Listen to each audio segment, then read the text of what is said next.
গীতার চ্যানেলে আপনাকে স্বাগত।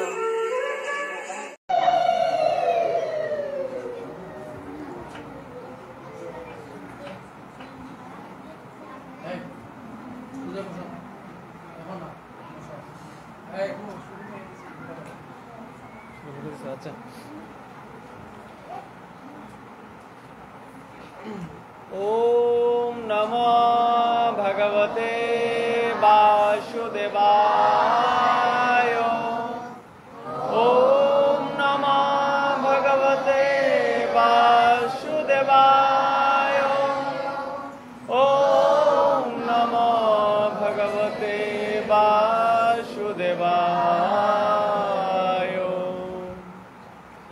अखंड मंडलाकारं व्याप्तं येन चराचरं तत्पदं दर्शितं येन तस्मै श्रीगुरुवे नमः। हे कृष्ण करुणा सिन्धु दीनबन्धु जगत्पते गोपेश गोपिकान्त राधाकान्त नमस्तुते। तप्त काञ्चन गौराङ्गी राधे वृन्दावनेश्वरी वृषभानुसुते देवी प्रणमामि हरिप्रिये। वृन्दावै तुलसी देवै प्रिया वै केशवस्य च कृष्ण भक्ति प्रदे देवी सत्यवत्यै नमो नमः। नमो महावदान्याय कृष्ण प्रेम प्रदायते कृष्णाय कृष्ण चैतन्य नाम्ने गौरतिसे नमः।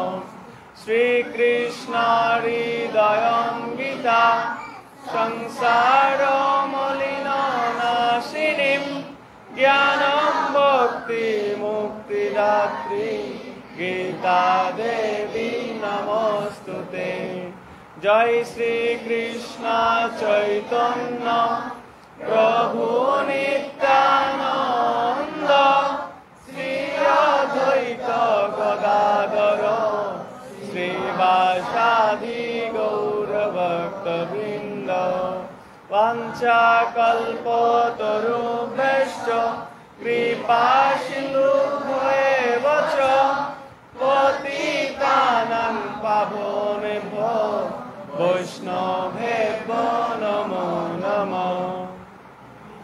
हरे कृष्णा कृष्णा कृष्णा हरे हरे हरे राम राम राम हरे हरे। हरे कृष्णा कृष्णा कृष्णा हरे हरे हरे राम राम राम हरे हरे। हरे कृष्णा कृष्णा कृष्णा हरे हरे हरे राम राम राम हरे हरे।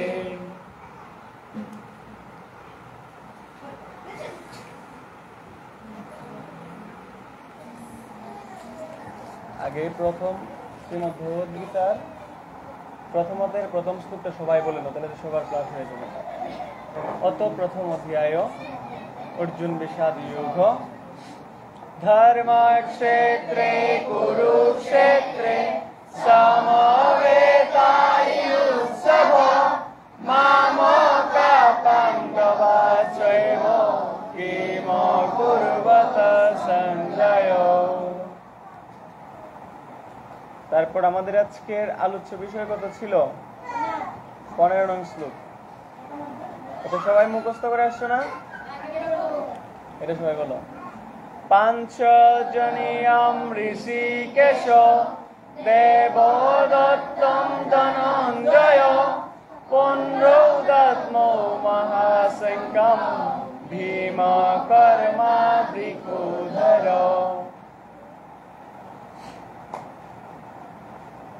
আমাদের গত সপ্তাহে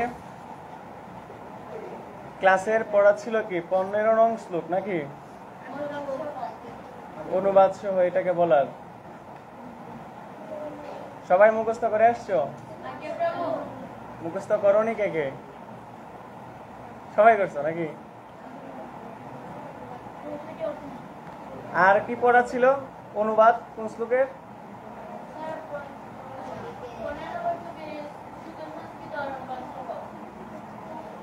আচ্ছা,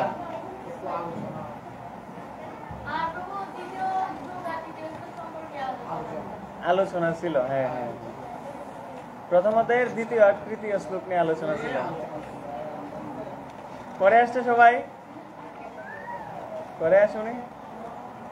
হ্যাঁ, যাই হোক, আজকে প্রথমে একটু আমরা ক্লাসের শুরুতে আজকে পরিচিত হয়ে নেই। সবাইকে একটু দেখাও, ছাত্রছাত্রী যারা আছে। আজকে হচ্ছে পাণ্ডবা নির্জলা একাদশী তিথি। পাণ্ডবা নির্জলা একাদশী তিথিতে প্রত্যেকটা একাদশী তিথিতে আমাদের অনলাইন গ্রুপ কৃষ্ণকথা আলাপন পরিবার অনলাইন গ্রুপ হতে 24 ঘন্টা ব্যাপী জপ যজ্ঞের তথা হরিনাম সংকীর্তন এবং কৃষ্ণ কথার গীতা পাঠের আয়োজন করা হয়।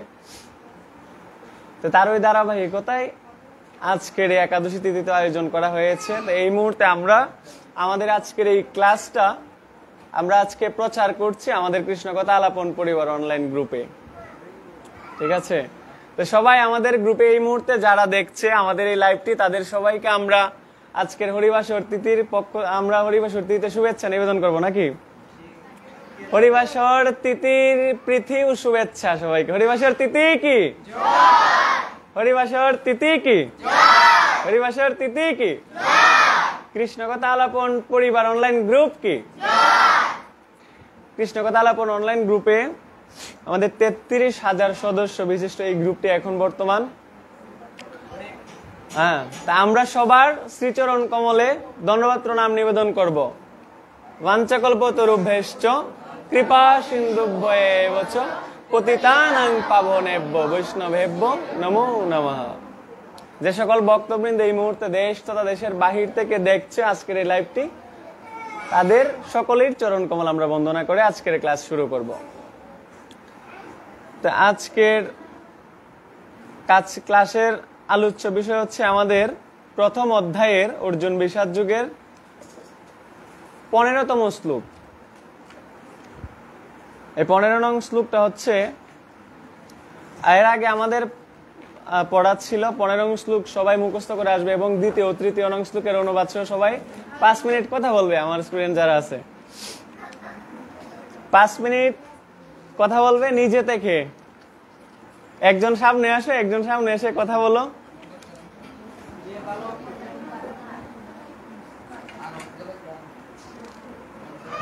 সুমি সামনে আসো, কথা বলো 5 মিনিট। প্রথম অধ্যায়ের দ্বিতীয় তৃতীয় নং শ্লোক থেকে।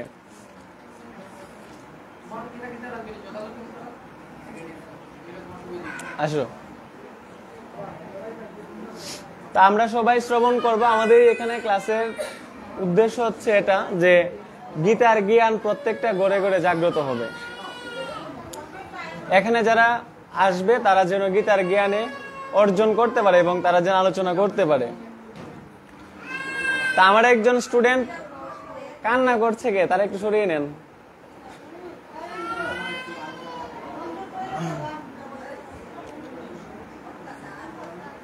তো দ্বিতীয় তৃতীয় নং শ্লোক, এই শ্লোকের আঙ্গিকে আমার একজন স্টুডেন্ট এই মুহূর্তে কথা বলবে। আমরা সবাই শ্রবণ করব, তার পরবর্তীতে আরেকজন এসে কথা বলবে। ঠিক আছে, তার পরবর্তীতে আমরা আজকের যে পড়া ছিল গত ক্লাসে 15 নং শ্লোক, ওই শ্লোক সম্পর্কে শুদ্ধ উচ্চারণ আমরা সবার কাছ থেকে শ্রবণ করব, যারা যারা মুখস্থ করে আসছো। এখানে আসো, সমস্যা নেই, এখানে আসো, বসো, এখানে বসো।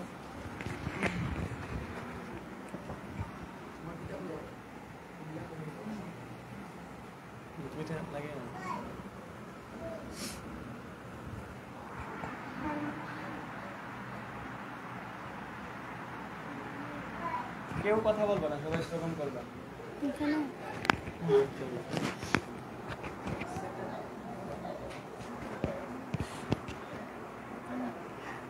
করো, নিজের মতো করে করো একদম।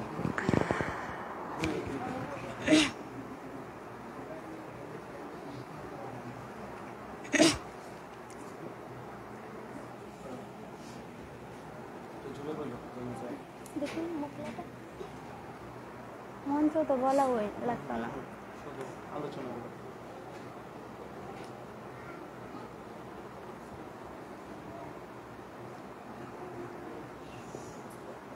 হরে কৃষ্ণ। আমি পারমার্থিক জ্ঞান অঙ্কুর বিদ্যানিকেতনের ছাত্রী। আমাদের শিক্ষাগুরু রাজীব প্রভু। আমি এখন আলোচনা করব প্রথম অধ্যায় অর্জুন বিষাদ যোগ, দ্বিতীয় শ্লোক।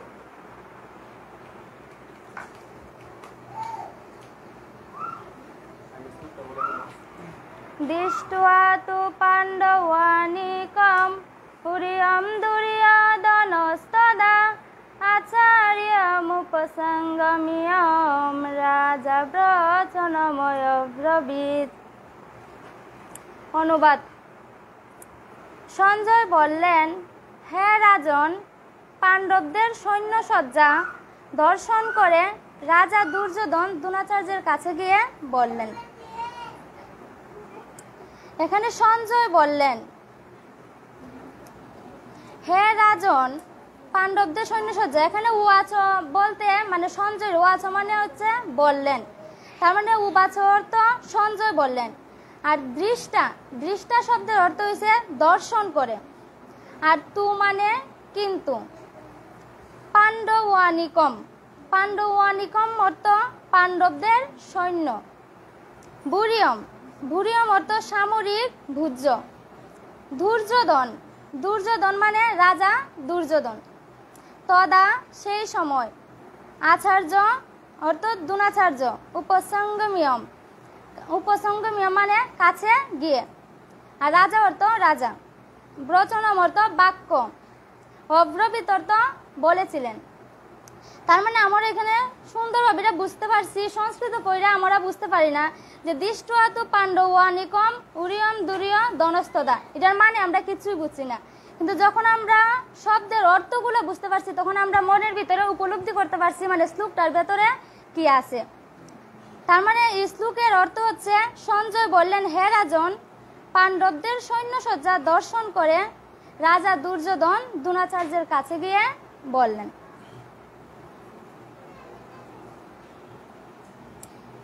তাৎপর্য। ধৃতরাষ্ট্র ছিলেন জন্মান্ধ।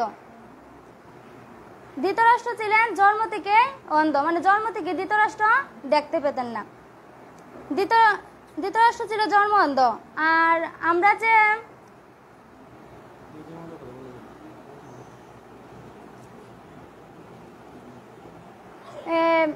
শ্রীকৃষ্ণ গীতার মধ্যে কথা বলেছেন, মানে শ্রীকৃষ্ণর মানে মুখ নিঃসৃত বাণী হয়েছে এই গীতা। এই গীতায় শ্রীকৃষ্ণ নিজে কথা বলছেন। আর শ্রীকৃষ্ণ এই গীতা জ্ঞান প্রথম দান করছিলেন সূর্যদেবরে। আর দ্বিতীয়ত শ্রীকৃষ্ণ দান করছে অর্জুনরে। অর্জুনরে এই জ্ঞান 40 মিনিটে দান করছিলেন। গীতার মধ্যে মোট 4 জন ব্যক্তি কথা বলছেন। 4 জন ব্যক্তি, একজন হচ্ছে ধৃতরাষ্ট্র, অর্জুন, সঞ্জয়, শ্রীকৃষ্ণ। আর গীতার মধ্যে মোট শ্লোক আছে 700টি। 700 শ্লোকের মধ্যে শ্রীকৃষ্ণ 574টি শ্লোক বলছেন শ্রীকৃষ্ণ, আর অর্জুন বলছেন 85টি, ধৃতরাষ্ট্র 1টি, আর সঞ্জয় বলছে 40টি। মোট 700টি শ্লোক গীতার মধ্যে। এখানে দ্বিতীয় অধ্যায়ের তাৎপর্য। ধৃতরাষ্ট্র ছিলেন জন্মা অন্ধ, মানে তিনি জন্ম থেকে দেখতে পেতেন না। দুর্ভাগ্যবশত তিনি পারমার্থিক তত্ত্ব দর্শন থেকেও বঞ্চিত ছিলেন। মানে আমরা যে চোখে দেখি যে অনেক কিছু উপলব্ধি করতে পারি অথবা দেখতে পারি, কিন্তু ধৃতরাষ্ট্র তো জন্ম অন্ধ ছিল, তিনি আমরা যেভাবে দেখতে পারি তিনি দেখতে পেতেন না। তিনি ভালোভাবে জানতেন যে ধর্মের ব্যাপারে তার পুত্ররাও ছিল তার মতোই অন্ধ। মানে ধৃতরাষ্ট্র তো ছিল ধর্ম অন্ধ, আর ধৃতরাষ্ট্রের অন্ধ মানে পুত্ররা ধর্মের প্রতি অন্ধ মানে কি, মানে ওরা মানে ধৃতরাষ্ট্রের ছেলেরা ছিল অধার্মিক, মানে ধর্ম বিশ্বাস করতো না, এই জন্য বলা হয়েছে যে তার মতো ওই অন্ধ ছিল। এবং তিনি নিশ্চিত ছিলেন যে তার প্রাপিষ্ট পুত্ররা পাণ্ডবদের সঙ্গে কোনো রকম আপোষ মীমাংসা করতে সক্ষম হবে না। কারণ ধৃতরাষ্ট্র আগে থেকে জানতেন, ধৃতরাষ্ট্র তো জানেনি তার ছেলেরা সব ছেলেরা ছিলেন অধার্মিক, আর ধর্ম সবসময় ধার্মিকরে বাঁচায়। যেহেতু ধৃতরাষ্ট্রের ছেলেরা ছিল অধার্মিক, তাইলে তো ধর্ম বাঁচাবে না, এই জন্য আগের থেকে মনে মনে জানতেন যে আমার পুত্ররা জয়লাভ করতে পারবে না। কারণ পাণ্ডবরা সকলে জন্ম থেকে অত্যন্ত ধর্মপরায়ণ ছিলেন। পাণ্ডবরা ছিলেন 5 ভাই, ধৃতরাষ্ট্র ছিল 100 পুত্র, আর পাণ্ডবের ছিল 5 জন ছেলে।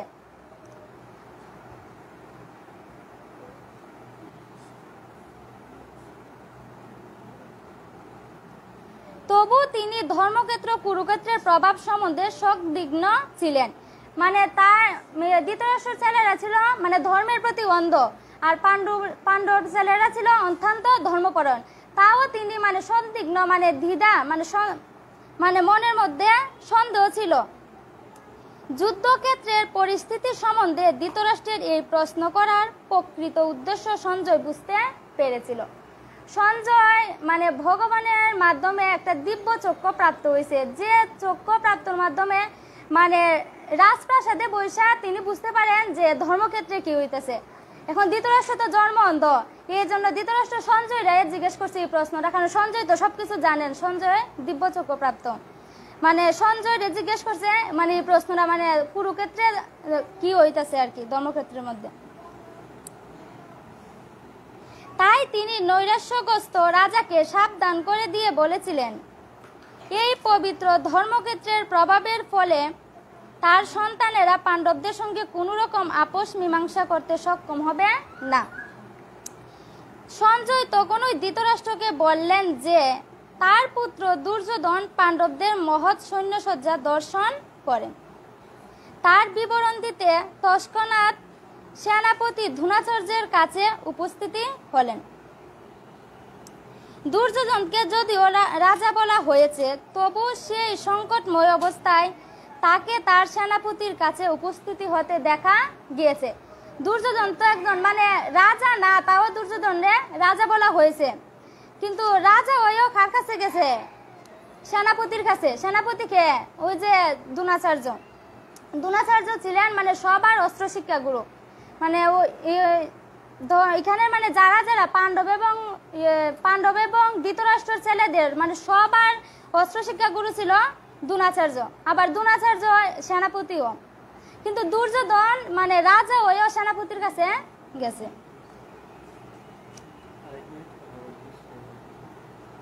দুর্যোধনকে যদিও রাজা বলা হয়েছে, তবু সেই সংকটময় অবস্থায় তাকে তার সেনাপতির কাছে উপস্থিতি হতে দেখা যাচ্ছে।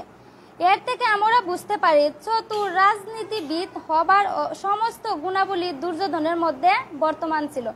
মানে চতুর রাজনীতিবিদ মানে যত খারাপ কাজ আছে, যত ধরনের মানে খারাপ কিতা আছে, এগুলো সবকিছু দুর্যোধনের মধ্যে বর্তমান মানে ছিল আর কি, বর্তমান ছিল। কিন্তু পাণ্ডবদের মহতী সৈন্যসজ্জা দেখে দুর্যোধনের মনে যে মহাভয়ের সঞ্চার হয়েছিল, তা তিনি তার চতুরতার আবরণে রেখে রাখতে পারেনি। মানে পাণ্ডবরা ছিল এরা ধর্মপরায়ণ, আর তারা শক্তিও ধার্মিকের শক্তি বেশি, মনোবল বেশি। তার মানে এরার মনোবল দেখা মানে পাণ্ডবের দুর্যোধনের ভিতরে একটা বই সঞ্চার হয়েছে, এই বইটা মানে চতুরতার আবরণ দিয়া রেখে রাখতে পারেনি।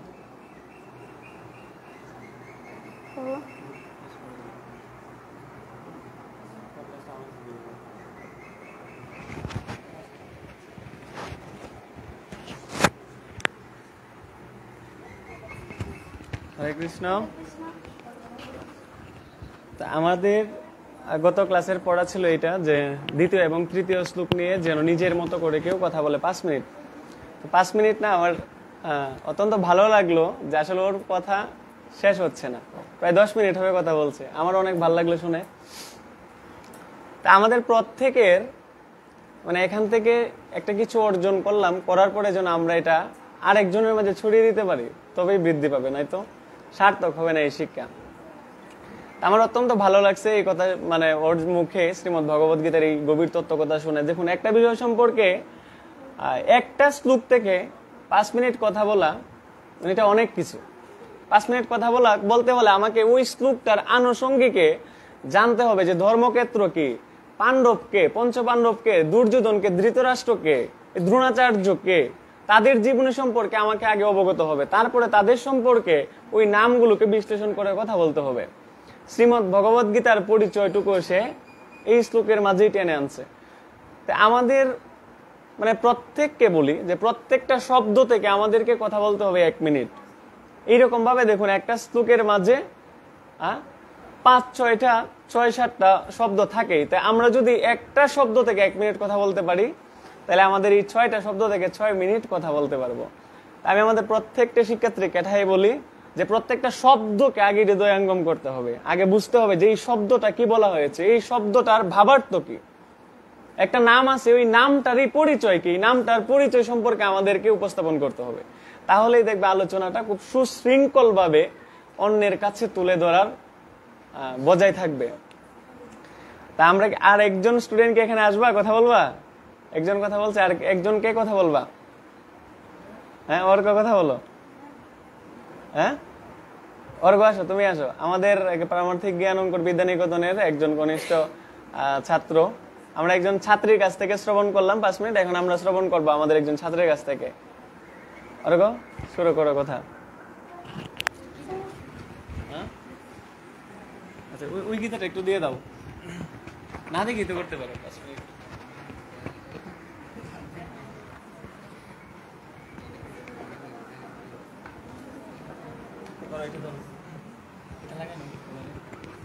আমি লাগিয়ে দিচ্ছি।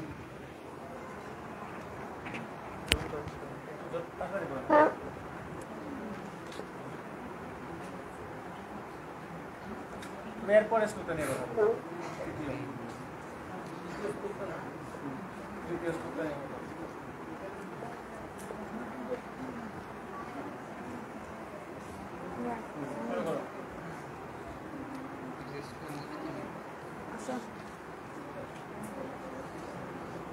হরে কৃষ্ণ। আমি পারমার্থিক জ্ঞান অঙ্কুর বিদ্যানিকেতনের একজন ছাত্র।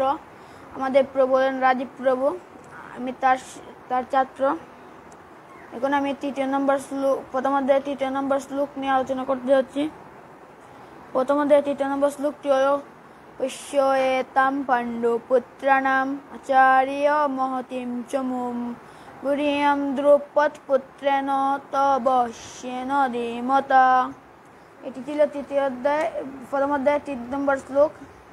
তা এর অনুবাদ হলো, এ আচার্য পাণ্ডবদের মহান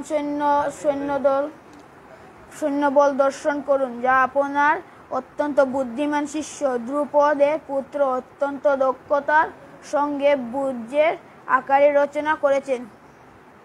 এই আচার্য, এখানে আচার্য বলতে বোঝাচ্ছে গুরু, তার গুরুকে।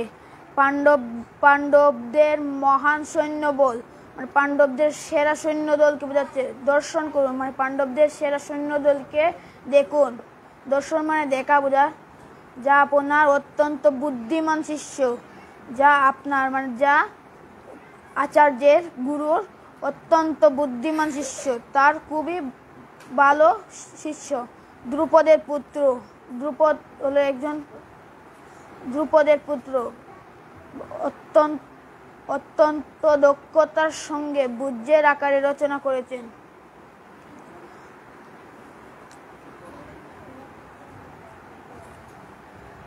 এর তাৎপর্য হলো চতুর্কূটনীতিবিদ দুর্যোধন মহৎ ব্রাহ্মণ সেনাপতি দ্রোণাচার্যকে তার ভুল ত্রুটিগুলো দেখিয়ে দিয়ে তার সতর্ক করে দিতে চেয়েছিলেন। চতুর্কূটনীবিদ দুর্যোধন ছিল চতুর্বুদ্ধিমান মহৎ ব্রাহ্মণ সেনাপতি, তার সেনাপতি হচ্ছেন মহৎ ব্রাহ্মণ দ্রোণাচার্যকে। তার মহান সেনাপতি হলো দ্রোণাচার্য। তার ভুল ত্রুটি দেখিয়ে দিয়ে দ্রোণাচার্য তার ভুল ত্রুটি দেখিয়ে দিয়েছিলেন। তাকে ভুল ত্রুটি মানে তাই সে ভুল করেছিল তা দেখিয়েছিলেন এবং তাকে সতর্ক করেছিলেন যে সে যেন আর এই ভুল না করে। পঞ্চ পাণ্ডব মানে এরা পাঁচ ভাই ছিল, তাদের তাই নাম দিয়েছে পঞ্চ পাণ্ডব। পত্নী দ্রৌপদী, পঞ্চ পাণ্ডবের পত্নী দ্রৌপদীর পিতা। পঞ্চ পাণ্ডবের পত্নী মানে পঞ্চ পাণ্ডবদের স্ত্রী দ্রৌপদী। পঞ্চ পাণ্ডবের স্ত্রীর নাম হচ্ছে দ্রৌপদী। দ্রৌপদীর পিতা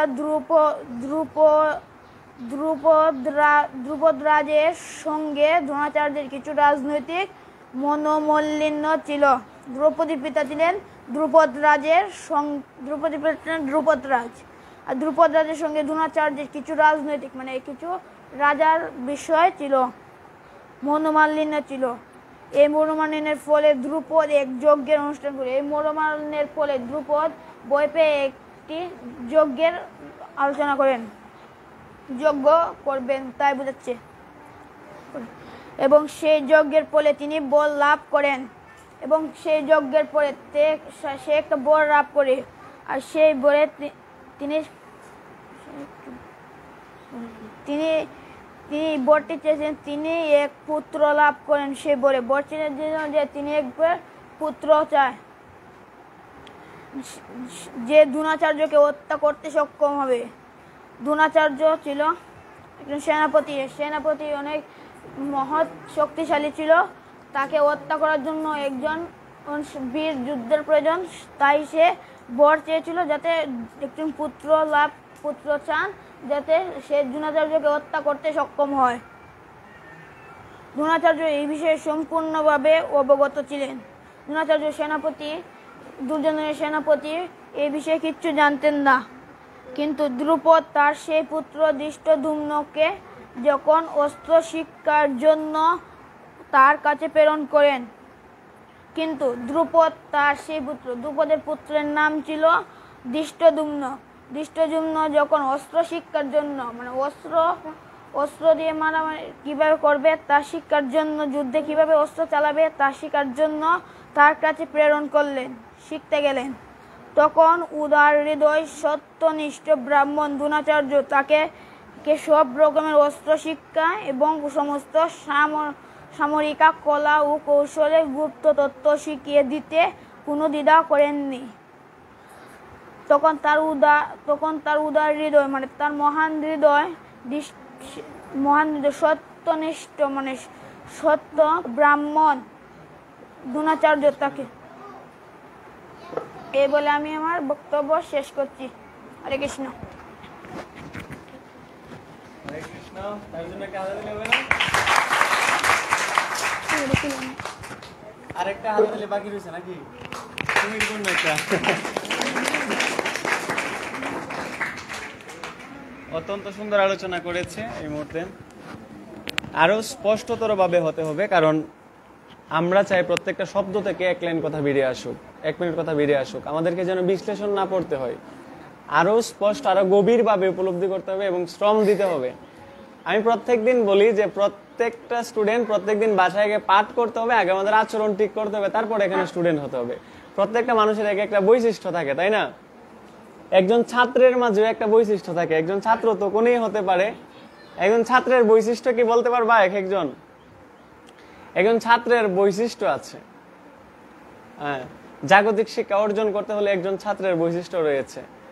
ঠিক তদ্রুপভাবে পারমার্থিক শিক্ষা অর্জন করার জন্য আমি যে একজন ছাত্র হব, এই পারমার্থিক জ্ঞানঙ্কুর বিদ্যানিকেতনের যে একজন শিক্ষার্থী হব, তার জন্য আমাদের একটা গুণাবলী থাকা উচিত। সেটা হচ্ছে একজন ছাত্র হতে হলে অবশ্যই তাকে বই পড়তে হবে, তাকে রেগুলার ক্লাসও করতে হবে। এমনকি দেখো, সে যদি বই না পড়ে জ্ঞান অর্জন করতে পারবে না, ক্লাস যদি না করে সে বুঝতে পারবে না, কারণ বই পড়লেই শুধু জ্ঞান অর্জন করা যায় না। তাহলে তো বই কিনে কিনেই মানুষ ডাক্তার, ইঞ্জিনিয়ার, ব্যারিস্টার হয়ে যেত নাকি? শুধু বই পড়লেও জ্ঞান অর্জন করা যায় না, আবার শুধু ক্লাস করলে হয় না। ক্লাস করে ওইটাকে নিজের জ্ঞান চর্চার দ্বারা নিজের মাঝে এটাকে উপলব্ধিতে আনতে হবে, বুঝতে হবে বিষয়টা। তাই এই গীতা স্কুলের একজন স্টুডেন্ট হতে হলে আমাদেরকে আগে কি হবে? নিয়মানুবর্তিশীল হতে হবে। আমাদের আগে এখানে কি পড়ছি সেটাকে বাসায় গিয়ে একটু চর্চা করতে হবে। শুধুমাত্র সপ্তাহে এসে একদিন, দেখো প্রত্যেকদিন আমরা স্কুল কলেজে গিয়ে পড়াশোনা করি, তারপরে আমরা ওইটা ভুলে যাই। এটা প্রত্যেকদিন ক্লাস করি, আর এখানে সপ্তাহে একদিন আমাদের ক্লাস করা হয়। এইটা যদি সপ্তাহে একদিন ক্লাস করে বাকি 6 দিন যদি আমরা গীতার সাথে সম্পর্ক না রাখি, তাহলে এখান থেকে কিচ্ছু মস্তিষ্কে ঢুকবে না, কিছু ঢুকবে না। আমরা রেগুলার স্কুল কলেজে এটাই ভুলে যাই। আমরা 3 দিন আগে কি খেয়েছি সেটাই ভুলে গেছি। মনে আছে কারো 3 দিন আগে কখন কি খেয়েছিলাম, দুপুরবেলা কি দিয়ে খেয়েছিলাম মনে আছে? তো 3 দিন আগে কি খেয়েছিলাম এটাই মনে নাই। আর আমরা যদি ওই 7 দিন আগে একদিন গীতা ক্লাসে আছে একটা শ্লোকের বিশ্লেষণ শ্রবণ করি, আবার 7 দিন পরে এসে ওইটা আরেকজনের কাছে তুলে ধরতে চাই, তখন এটা জীবনেও মুখে দিয়ে আসবে না কিছু, মনে হবে যে সব অপরিচিত, শুনছেই না। তো তার জন্য প্রত্যেককে আমি বলি, আমাদেরকে আগে প্রত্যেক দিন ক্লাসে উপস্থিত হতে হবে এবং গীতা প্রতিদিন আমাদেরকে পাঠ করতে হবে। প্রতিদিন গীতা পাঠ কি সবাই করো এখানে যারা আছো? হ্যাঁ, গত সপ্তাহে এই মাঝখানে প্রতিদিন সবাই করছো? প্রত্যেক দিন ক্লাস করতে হবে, নয়তো এই এখানে এসে কিচ্ছু বলতে পারবা না, সবকিছু গুলিয়ে যাবে। আচ্ছা, আমরা পরবর্তী ধাপে যাব, সেটা হচ্ছে আমাদের আজকের যে আলোচনা ছিল। আজকের পড়া ছিল কি আমাদের 15 নং শ্লোকটা মুখস্থ করে আসা, এইটার অনুবাদ সহ। এটা মুখস্থ করেছো কে কে? সবাই করেছো? সবাই করেছো না? আর ছোটদের কি পড়া ছিল? ছোটদের 6, 7, 5, 7 ছিল। আচ্ছা, দেখি তোমাদেরকে একটু দেখি। তোমার গীতার প্রণাম মন্ত্র কি তুমি মুখস্থ করে আসছো?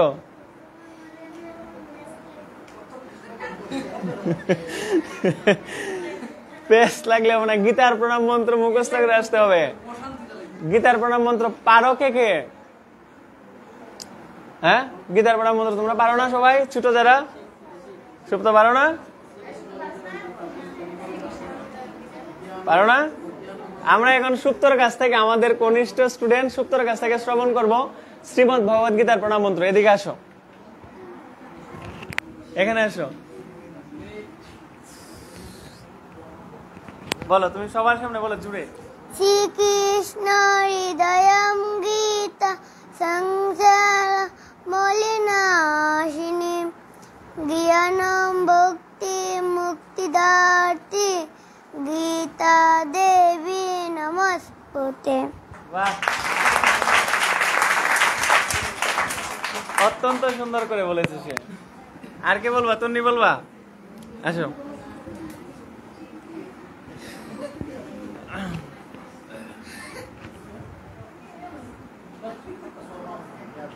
বলো সবার সামনে। শ্রীকৃষ্ণ হৃদয়ম গীতা সংসার মোহিন নাশিনী জ্ঞানম ভক্তি মুক্তিদার্থী গীতা দেবী নমস্তুতে।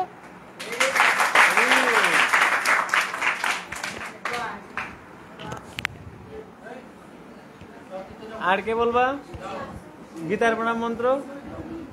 আসো, কোনটা বলো? একটা গীতার শ্লোক বলো। আচ্ছা, আমাদের গত ক্লাসে আমাদের কি পড়া ছিল একটা দেখি বইটা। তোমাদেরকে কি পড়া দিয়েছিলাম? 6, 7, 5, 6, 7 ছিল।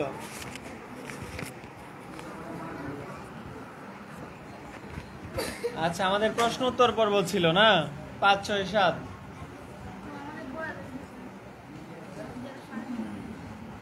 আমাদের এই দেহটা কেন্দ্র করে আমাদের সবার জীবন, নাকি? আমাদের এই দেহটার ধর্ম কি? আমাদের এই দেহের ধর্ম কি? এই প্রশ্ন ছিল। আমরা সবাই কি পারি এটা? একজন আসো, সামনে আসো, আসো। এটা এখানে লাগো। আমরা তিত্তর কাছ থেকে শ্রবণ করব। 3টা প্রশ্ন উত্তর পর্ব ছিল আমাদের। প্রথমটা হচ্ছে দেহের ধর্ম কি? দেহের ধর্ম ভূকার ত্যাগ। আচ্ছা, আর তারপর হচ্ছে দেহের 6টি পরিবর্তন কি কি? দেহের চরিত্র পরিবর্তন, জন্ম, বৃদ্ধি, স্মৃতি, সন্তান, সন্তুষ্টি, সৃষ্টি, ক্ষয়, মৃত্যু। জীবের স্বরূপ কি? জীবের স্বরূপ হয় কৃষ্ণ দাস। নিত্য দাস। আচ্ছা, অত্যন্ত সুন্দর হয়েছে। আরো ক্লিয়ারলি বলতে হবে আমাদেরকে। আরেকজনকে বলবা প্রশ্ন উত্তর। আসো, এই প্রিয়ন্তী আসো, না শ্রাবন্তী আসো। ছিলে না তুমি? না, আচ্ছা রূপা আসো।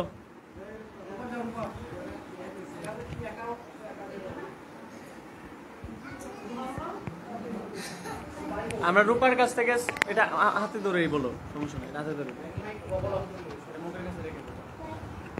আমরা শুনবো হচ্ছে দেহের ধর্ম কি?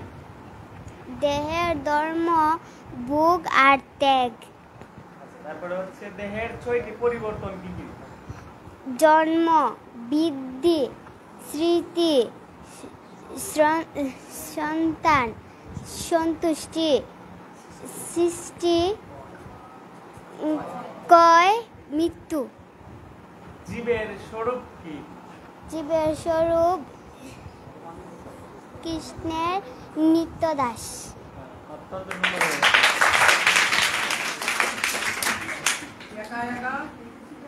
আর কে বলবা? আসো।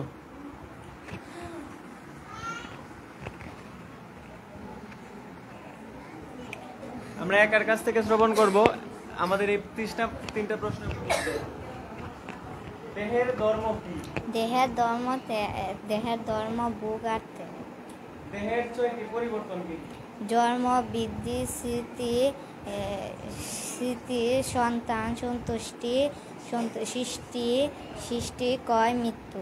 জীবের স্বরূপ কি? জীবের স্বরূপ হয় কৃষ্ণের নিত্য দাস।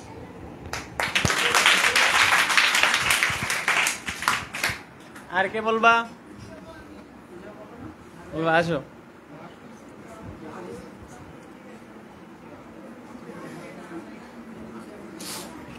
বলো, দেহের ধর্ম কি? দেহের ধর্ম ভোগ আর ত্যাগ। দেহের ছয়টি পরিবর্তন কি কি? জন্ম, বৃদ্ধি, স্মৃতি, সন্তান, সন্তুষ্টি, সৃষ্টি, ক্ষয়, মৃত্যু। জীবের স্বরূপ কি? জীবের স্বরূপ হয় কৃষ্ণের নিত্য দাস। অত্যন্ত সুন্দর।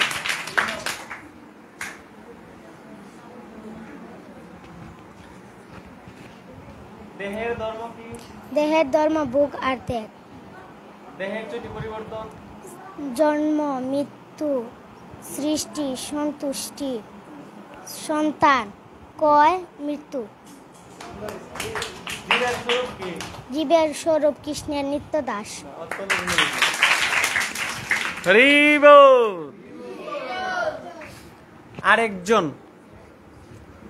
আরেকজনকে বলবা। আচ্ছা, তোমাদের পড়া জানে কি ছিল?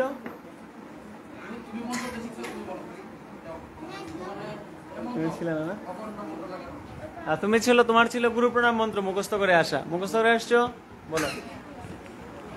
অখণ্ড মণ্ডলাকারম বেদেন চরাচর তস্মিতম দেন শ্রী গুরুই নমঃ নমঃ। তোমার মুখস্থ এখনো হয়নি, আবার আরো করে আসতো। অখণ্ড মণ্ডলাকারম ব্যাপ্তম येन চরাচরম। আচ্ছা, আমরা গুরু প্রণাম মন্ত্র আরেকজনের কাছ থেকে শুনবো। তুমি আসো, তুমি বলো। তুমি বলো গুরু প্রণাম মন্ত্র। অখণ্ড মণ্ডলাকারম ব্যাপ্তং যেন চরাচর তৎপদং দর্শিতং যেন তম দেশি শ্রী গুরু বন্দে। অত্যন্ত সুন্দর হয়েছে। আরো সুন্দর করে আসতে হবে তোমাকেও।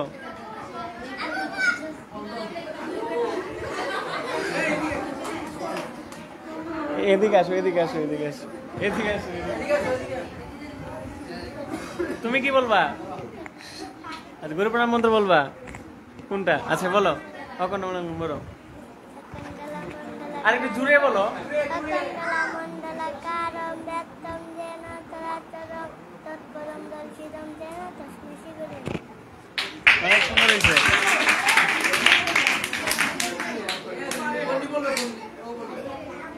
তুমি বলবা? আসো।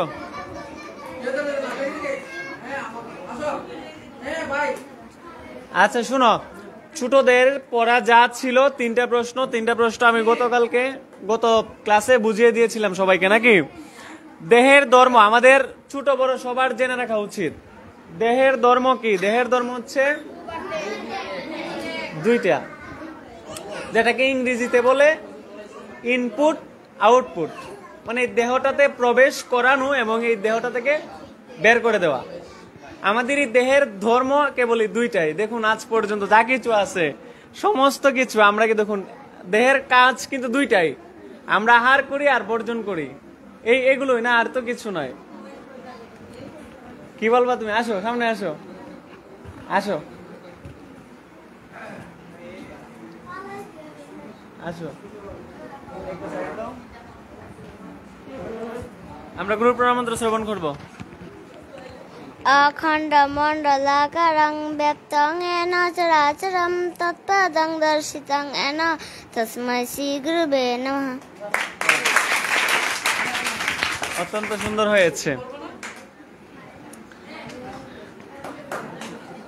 সবাই পারো গুরু প্রণাম মন্ত্র। একজন বাকি ছিল, তার পড়া ছিল এটা, আরো এক একজন এক এক রকম পড়া ছিল। তা আমরা যে আলোচনায় ছিলাম সেটা হচ্ছে ছোটদের দেহের ধর্ম 2টা, এক হচ্ছে আহার করা আর বর্জন করা। আমরা বায়ু নিচ্ছি, বায়ু বর্জন করছি, অক্সিজেন গ্রহণ করছি, কার্বন ডাই অক্সাইড বর্জন করছি। দেহের ধর্মই 2টা, তার জন্যই দেহটা ঠিকই আছে না। আর তারপর হচ্ছে দেহের 6টি পরিবর্তন। দেহের যা পরিবর্তন আছে তার মধ্যে 6টি পরিবর্তন হচ্ছে মুখ্য, এর বাহিরে কোনো পরিবর্তন নেই। একটা হচ্ছে জন্মগ্রহণ করবে দেহটা, আর এই জন্মগ্রহণের পরে যেটা হবে সেটা হচ্ছে শৈশব থেকে কৈশোর, কৈশোর থেকে এইভাবেই যৌবনের পরে প্রৌঢ়, তারপর বৃদ্ধ। দেহের এটা হচ্ছে বৃদ্ধি, তারপর হচ্ছে স্থিতি। এই দেহটাও একসময় স্থিতি, এটার একটা স্থিতি আছে।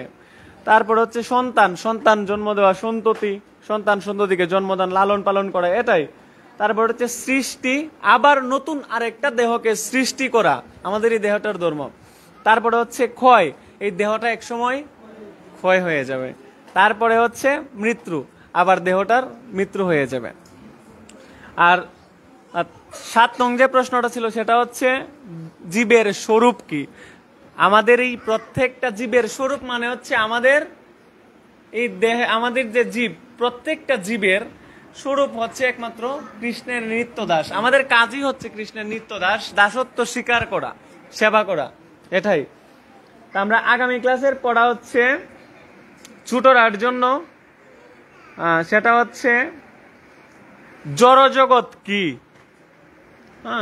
9 নং প্রশ্নের উত্তর দেখো সবাই, সেটা হচ্ছে জড়জগৎ কি। তারপরে হচ্ছে কি কি উপাদান দিয়ে জড়জগৎ তৈরি হয়েছে, এবং তার আরেকটা প্রশ্ন হচ্ছে পঞ্চমহাভূত কি। ছোট যারা আছো দেখছো সবাই লিখে নিবে এগুলা।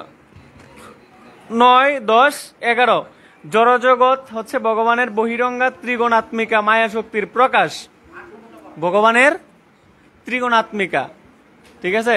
সত্য, রজ, তম, এই 3টা গুণ, এই 3টা গুণের প্রভাবে ভগবান এই জগৎটাকে সৃষ্টি করেছেন। কিন্তু ভগবান এই ত্রিগুণের অতীত। আমরা এই জগতের মাঝে যা কিছু আছে সমস্ত কিছু এই 3 গুণের আকৃষ্ট, আবদ্ধ। কেউ সত্য, রজ, তম এই 3টা গুণের বহিরে নাই, একমাত্র ভগবান শ্রীকৃষ্ণ এটার বহিরে। আর হচ্ছে কি কি উপাদান দিয়ে এই জড়জগৎ তৈরি। দেখো, ভূমি, জল, বায়ু, অগ্নি, আকাশ, মন, বুদ্ধি এবং অহংকার, এই 8টি উপাদান নিয়ে এই জড়জগৎ তৈরি। আমরা আগামী ক্লাসে ছোটদের কাছ থেকে শ্রবণ করব যে কি কি উপাদান দিয়ে এই জড়জগৎ তৈরি হয়েছে। 8টি উপাদান মুখস্থ করে আসবা সবাই। আর হচ্ছে পঞ্চমহাভূত কি, কিতি, অপ, তেজ, মরুত, ভূম, এই 5টা। এই পঞ্চমহাভূত সম্পর্কে আগামী ক্লাসে আলোচনা করব। এইগুলো কি বলে, কিতি, অপ, তেজ, মরুত, ভূম কাকে বলে। এটা হচ্ছে ছোটদের পড়া। আর আমরা প্রসঙ্গে ছিলাম হচ্ছে, নিয়ে যাও 15 নং শ্লোকে আমাদের আলোচনার কথা ছিল। 15 নং শ্লোক শুদ্ধভাবে উচ্চারণ আর কি করা, মুখস্থ করে আসা, শুদ্ধভাবে উচ্চারণ। কে কে মুখস্থ করে আসনি? গত ক্লাসে ছিলা উপস্থিত, কে কে মুখস্থ করে আসনি? সবাই মুখস্থ করে আসছো, বাহ, সবার জন্য একটা হাততালি হয়ে যাবে।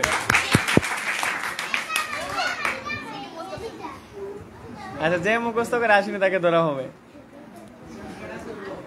15 নং শ্লোকটা একজন এসে বলো। 15 নং শ্লোক শুদ্ধ উচ্চারণ হবে, শুদ্ধ উচ্চারণ। একজন আসো, কে আসবা? একজন মুখস্থ না, আমরা অর্ঘর কাছ থেকে শ্রবণ করবো। 15 নং শ্লোকটি বলো, মুখস্থ শুদ্ধ উচ্চারণ বলো। পাঞ্চজনীয়ম দেব দত্তম ধনঞ্জয় পুণ্ডম দদ্মু মহাশঙ্কম ভীম কর্মা বিকুদর। হরি বল।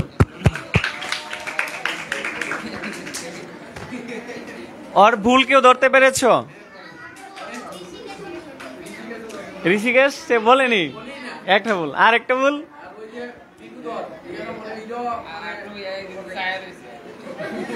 আচ্ছা বোর্ডে লেখা দেখে বলে বলতেছে না, চুরি করা যাবে না গীতার চোখ নিয়ে। তারপরে মহাসংকম বলছি, সেটা হবে মহাসং। হ্যাঁ, এটা কি হবে? মহাসংকম। সন আমরা জানি কি, উ যেখানে থাকবে সেখানে দন্ত ন উচ্চারণ হবে, ঠিক আছে? উ থাকলে সংস্কৃত এটাকে দন্ত ন উচ্চারণ হবে। আমরা বিশ্লেষণ করবো এই শ্লোকটা, আবার বোর্ডে লিখে দিব কোন কোন শ্লোক কিভাবে উচ্চারণ হবে। তারপর আরেকজন বলো, পূজা বলো, এখান থেকে বলবা। আচ্ছা বলো, জুড়ে বলো।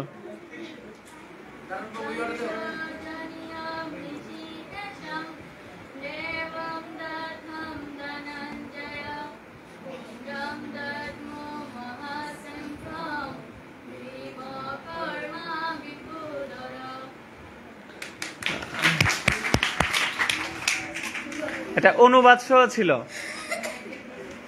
আর কে বলবা? আরেকজন বলো।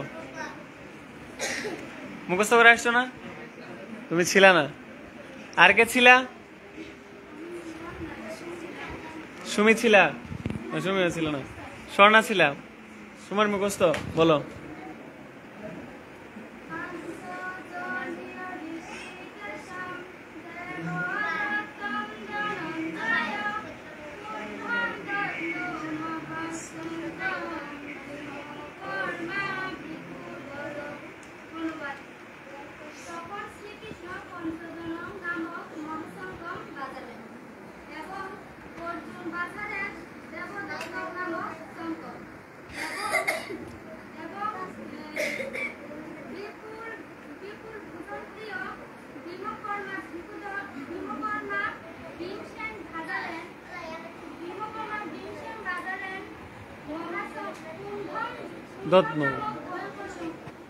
হরি বল, অত্যন্ত সুন্দর হয়েছে।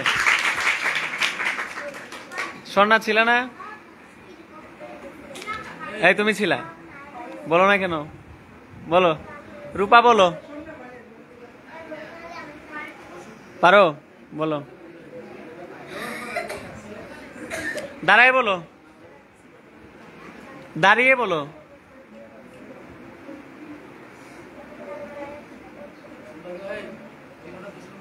বলো।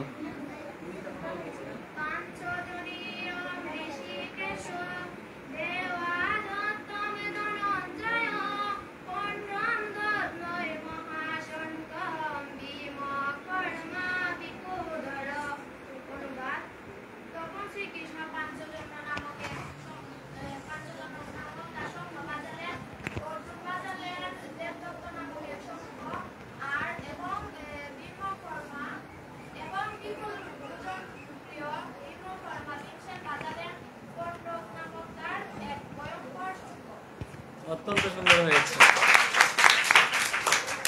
তারপরে রূপা বলো। শোনা শোনা একটু দাঁড়িয়ে বলো। ইয়ারফোনের এটা খুলে ফেলো ব্যাগটা।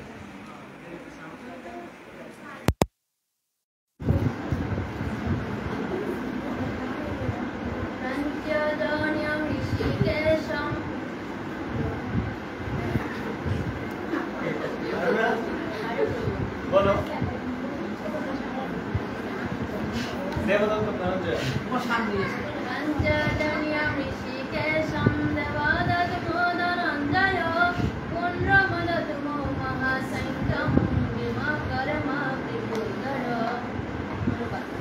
ভগবান শ্রীকৃষ্ণ প্রাঞ্চজনক নামক সংঘ অর্জুন দেবদত্ত নামক সংঘ ভয়ানক কর্মকারী ভীমসেন নামক মহাসংঘ বাজারে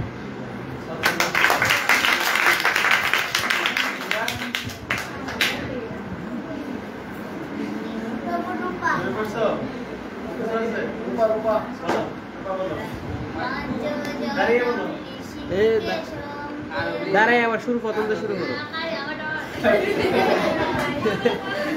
আচ্ছা বলছি বললাম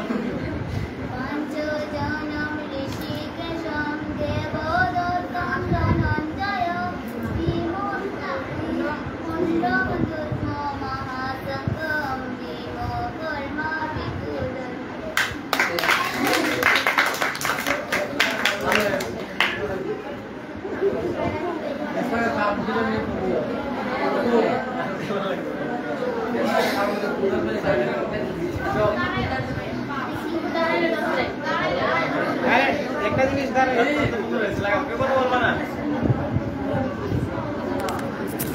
দাঁড়াইলে ভয় করে কেন তাহলে সুমি যে সামনে এসে বললো আজকে সবার তাও এই আমাদের গ্রুপ থেকে আজকে লাইভ হচ্ছে লাইভে বললো সে আমি চাই দেখো প্রত্যেকটা মানুষের ভিতরেই ভয় থাকে এই ক্লাস থেকে যদি তোমরা ভয়টাকে দূর না করতে পারো এখানে সবাই পরিচিত মুখ এই ক্লাস থেকে যদি তোমরা ভয়টাকে জয় করতে না পারো তাহলে জ্ঞান আমাদের জ্ঞান দেখো প্রত্যেকটা মানুষের ভিতরে আছে তারপরেও কেন আমরা এই জ্ঞানের সদ্ব্যবহার সঠিক জায়গা মতো করতে পারি না তার কারণ হচ্ছে একটাই সেটা কি জানো সেটা হচ্ছে যদি আমাদের জ্ঞান আবৃত থাকে বিভিন্ন কুসংস্কার বিভিন্ন ভয় ভীতি এগুলোর উপর আমাদের ভয় ভীতি যখন আমি একটা কথা সবাইকে বলি প্রত্যেককে যে কথাটা হচ্ছে আমার শিক্ষাগুরু শ্রী রাহুল কৃষ্ণ দাস প্রভুজি আমাকে বলছিলেন যে দেখো রাজীব প্রত্যেকটা মানুষের ভিতরে এক একটা মানুষের ভিতরে এক এক ধরনের প্রতিভা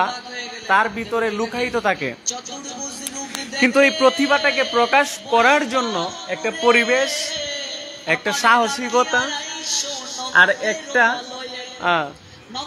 মানসিক যে প্রশান্তি এটার প্রয়োজন এই তিনটা দেখো যদি একটা পরিবেশ না পাও তোমার ভিতরের প্রতিভাটা প্রকাশ করতে পারবে না যদি সাহস না থাকে তাহলে মঞ্চে দাঁড়িয়ে কথা বলতে পারবে না একটা আসরে বসে কথা বলতে পারবে না তাই সাহসিকতার প্রাথমিক যে স্তর এটা হচ্ছে পরিবার আমি যদি আমার ঘরে গীতাটাকে অধ্যয়ন করি আমার পরিবার যারা আছে তাদের সামনে দেখবেন আমার মাঝে একটা সাহস চলে আসবে তারপরে আমি আমার যে কাকা কাকি আছে তাদের সামনে আরেকটা পরিবারের সামনে আমি একদিন পাঠ করতে পারবো আর তার পরিবর্তিতে কি পারবো এই যে আজকের যে ক্লাস এই যে পুরা গ্রামের মানুষ আসলো সবার সামনে কথা বলার মতো একটা সাহস আসবে তার জন্য সাহসের প্রথম স্তরটাই হচ্ছে পরিবার আর তার জন্য আমি বলি যে প্রত্যেকটা স্টুডেন্টকে যে প্রত্যেক দিন গড়ে এই শ্লোকটাকে পড়বা পরে নিজের মতো করে যদি কেউ নাও থাকে সেখানে আলোচনা করবা প্রত্যেকটা শব্দ থেকে আলোচনা করবা এই শব্দের ভাবার্থ যেমন আজকের যে শ্লোকটা পাঞ্চজন্যম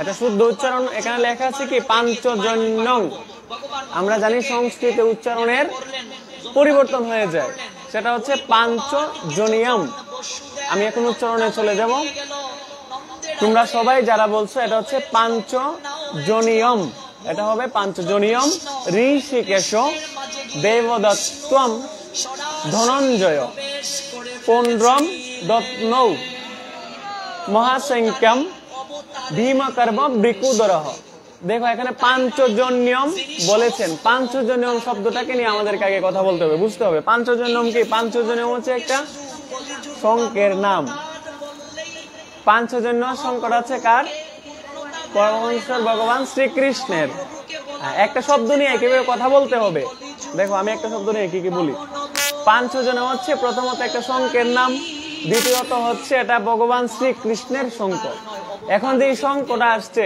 এই শঙ্খের উপর একটা লীলা আছে জানো কি বিষয়টা এই পাঞ্চজন্যম শঙ্খটা হচ্ছে পঞ্চজন নামক একজন তোমার দৈত্য ছিল, রাক্ষস দৈত্য। এই পঞ্চজন নামক রাক্ষস দৈত্যের নাম ছিল মূলত পঞ্চজন। তো তাকে যখন বধ করলেন তখন তার একটাই ইচ্ছে ছিল যে ভগবান শ্রীকৃষ্ণের সঙ্গে এটা থাকবে এবং ভগবান শ্রীকৃষ্ণের মুখনিরিগুলিত লোভ সে প্রতিনিয়ত গ্রহণ করবে। মূলত পাঞ্চজন নিয়ম যে সংকটা, সে একজন দৈত্য ছিল, রাক্ষস ছিল, তার ইচ্ছে ছিল এবং ভগবান তাকে বর প্রদান করলেন যে ঠিক আছে তুমি আমার হাউসে থাকবে সারাক্ষণ এবং আমার মুখের লাভা তুমি গ্রহণ করবে, লোভ। তার জন্য এই সংখ্যার নাম পাঞ্চজন, রাক্ষসের নাম অনুসারে হয়েছে পাঞ্চজন নিয়ম। ঠিক আছে। তারপর হচ্ছে ঋষিকেশ। ঋষিকেশ কাকে বলা হয়েছে? পরমেশ্বর ভগবান শ্রীকৃষ্ণকে। পরমেশ্বর ভগবান শ্রীকৃষ্ণের অনেকগুলো নামের মাঝে একটা নাম হচ্ছে ঋষিকেশ। তো এই দুইটা শব্দ আমরা জানলাম যে পরমেশ্বর ভগবান শ্রীকৃষ্ণ এবং উনার যে শঙ্কর সেই লীলা। তারপরে হচ্ছে দেবদত্তম। দেবদত্তম হচ্ছে কি একটা শঙ্কের নাম। দেবদত্ত শঙ্কের উৎপত্তিকে বা কোত্থেকে আসলো আমরা কি জানি? এই দেবদত্ত নামক শঙ্কটি হচ্ছেন অর্জুনের। এই যে পরবর্তী যে শব্দটা সেটা হচ্ছে ধনঞ্জয়। ধনঞ্জয় কার নাম? অর্জুনেরই আরেক নাম ধনঞ্জয়। তো ধনঞ্জয় নামটা কোত্থেকে আসলো? ধনঞ্জয় নামটা কিভাবে হলো? কে ভাই এই নাম দিল? দেখো, দেবদত্ত নামক শঙ্কটা হচ্ছে দেবরাজ ইন্দ্র প্রদান করেছিলেন আশীর্বাদ স্বরূপ অর্জুনকে। এই দেবদত্ত নামক যে শঙ্কটা, এটা কি জন্য? কারণ দৈত্যদের সঙ্গে, অসুরদের সঙ্গে যখন অর্জুন যুদ্ধ করছিলেন তখন অর্জুন দৈত্যদের সঙ্গে যুদ্ধ করে সে বিজয় লাভ করেছিল। তখন তাকে উপহার স্বরূপ দেবরাজ ইন্দ্র দেবদত্ত নামক শঙ্কটি প্রদান করেছিলেন অর্জুনকে। আর তার নাম হলো কি? ধনঞ্জয়। ধনঞ্জয় কি জন্য এখানে বললেন? ধনঞ্জয় বলার কারণ হচ্ছে কি? অত্যন্ত সুন্দর আলোচনা, খুব সুন্দর। ধন সম্পদ জয় করছে, তার জন্য নাম হয়েছে কি? ধনঞ্জয়। তার উপরে একটা লীলা আছে, সেটা হচ্ছে যে দেখো, অর্জুন সে হচ্ছে একজন প্রভাবশালী বীর যোদ্ধা। তার ভ্রাতাদের মাঝে 105 জন ভ্রাতাদেরকে যুদ্ধবিদ্যা প্রদান করেছিলেন কে? দ্রোণাচার্য, গুরুদেব দ্রোণাচার্য। পঞ্চ পাণ্ডব এবং হচ্ছে টোটাল কয়জন? 105 জন ভ্রাতা তারা। তার মাঝে সর্বোৎকৃষ্ট যোদ্ধা হচ্ছেন অর্জুন। আর এই অর্জুন যখন তোমার রাজসূয় যজ্ঞের একটা আয়োজন করা হয়েছিল, আমরা জানি কি অশ্বমেধ যজ্ঞ সবাই পরিচিত, তো এইরকম একটা যজ্ঞের নাম হচ্ছে রাজসূয় যজ্ঞ। তো এই যজ্ঞের মাঝে যখন আয়োজন করা হয় তখন এই যজ্ঞের মাঝে অনেকগুলো রাজার উপস্থিতি হয়েছিল সেখানে। আর ওই রাজাদেরকে তিনি পরাজিত করেছিলেন। কে? অর্জুন। এই অনেকগুলো রাজাদেরকে পরাজিত করে এই রাজসূয় যজ্ঞের মাঝে যে যজ্ঞের যে ধন সম্পদ, ওই রাজাদের ধন সম্পদ তিনি একা জয় করতে পেরেছিলেন। যার কারণে তার নাম হলো ধনঞ্জয়। এটা হচ্ছে ধনঞ্জয় নামের ভাবার্থ, মানে সমস্ত রাজাদের ধন সম্পত্তিকে যুদ্ধের দ্বারা সে কি করে জয় করে ধন সম্পদ অর্জন করতে পেরেছিল। তার কারণে যার অর্জুনের নাম হয়েছে ধনঞ্জয়, ধনকে জয় করতে পেরেছিল। তারপরে হচ্ছে পন্ড্রম দদ্মৌ। এই দেখো, এই দুইটা শব্দ হচ্ছে পন্ড্রম দদ্মৌ, হচ্ছে মূলত পন্ড্র নামক শঙ্খ। তোমরা যারা একটু আগে বলেছিলে অনুবাদ যে ভয়ানক শঙ্খ, পন্ড্রম শঙ্খটা হচ্ছে এমন যে ভয়ানক শঙ্খ। হ্যাঁ, তারপরে হচ্ছে মহাশঙ্কম। দেখো এখানে লেখা আছে, আর কোন শঙ্কের পিছনে কিন্তু মহাশঙ্কম লেখা নেই। আমরা জানি কি মহা মানে অবশ্যই একটু বৃহৎ কিছু, বড়। তো দেখো এখানে হচ্ছে মহাশঙ্কম, অন্য শঙ্কের মাঝে এটা লেখা নাই। তার মানে পন্ড্রম দদ্মৌ যে শঙ্খ নামটা, যেটা বৃকোদর ভীম বাজিয়েছিলেন ভীমসেন, এটা হচ্ছে মহাশঙ্কম। এটা যদি কেউ বাজাতে পারে, সবাই বাজাতে পারে না, এটার জন্য প্রবল বায়ু প্রয়োজন বাজানোর জন্য। তার জন্য এটাকে মহাশঙ্কম বলা হয়েছে। কি জন্য? এখানে মহাশঙ্কমের পিছনে আরেকটা টাইটেল যোগ করে দেওয়া হয়েছে, বৃকোদর ভীম। এখানে শুধু ভীমকর বললেও পারত, কিন্তু এখানে আরেকটা শব্দ কেন যুক্ত করা হয়েছে, বৃকোদর কেন? আমরা প্রত্যেকটা মানুষ আমাদের খাদ্য যে আমরা গ্রহণ করি, আজকে তো একাদশী, আজকে কি কেউ কোনো মা কি কিছু আহার করেছেন? আজকে কিন্তু নির্জলা একাদশী, পাণ্ডবা নির্জলা একাদশী। দেখুন এই একাদশী, প্রত্যেকটা একাদশী নামের পিছনে ভাবার্থ আছে, একাদশী নামেরও লীলা আছে, একটা কাহিনী থাকে, একটা মাহাত্ম্য থাকে নামের। তা আমরা আলোচনা করব, যেহেতু আজকের হরিবাসর তিথি, যে কোনো আলোচনায় বা যদি কোনো আয়োজন করা হয়, যদি সেই আয়োজনে কোনো তিথি উপস্থিত হয়, সেই তিথি সম্পর্কে একটু স্পর্শ করতে হয়, নয়তো এই তিথির চরণে অপরাধ হয়ে যায়।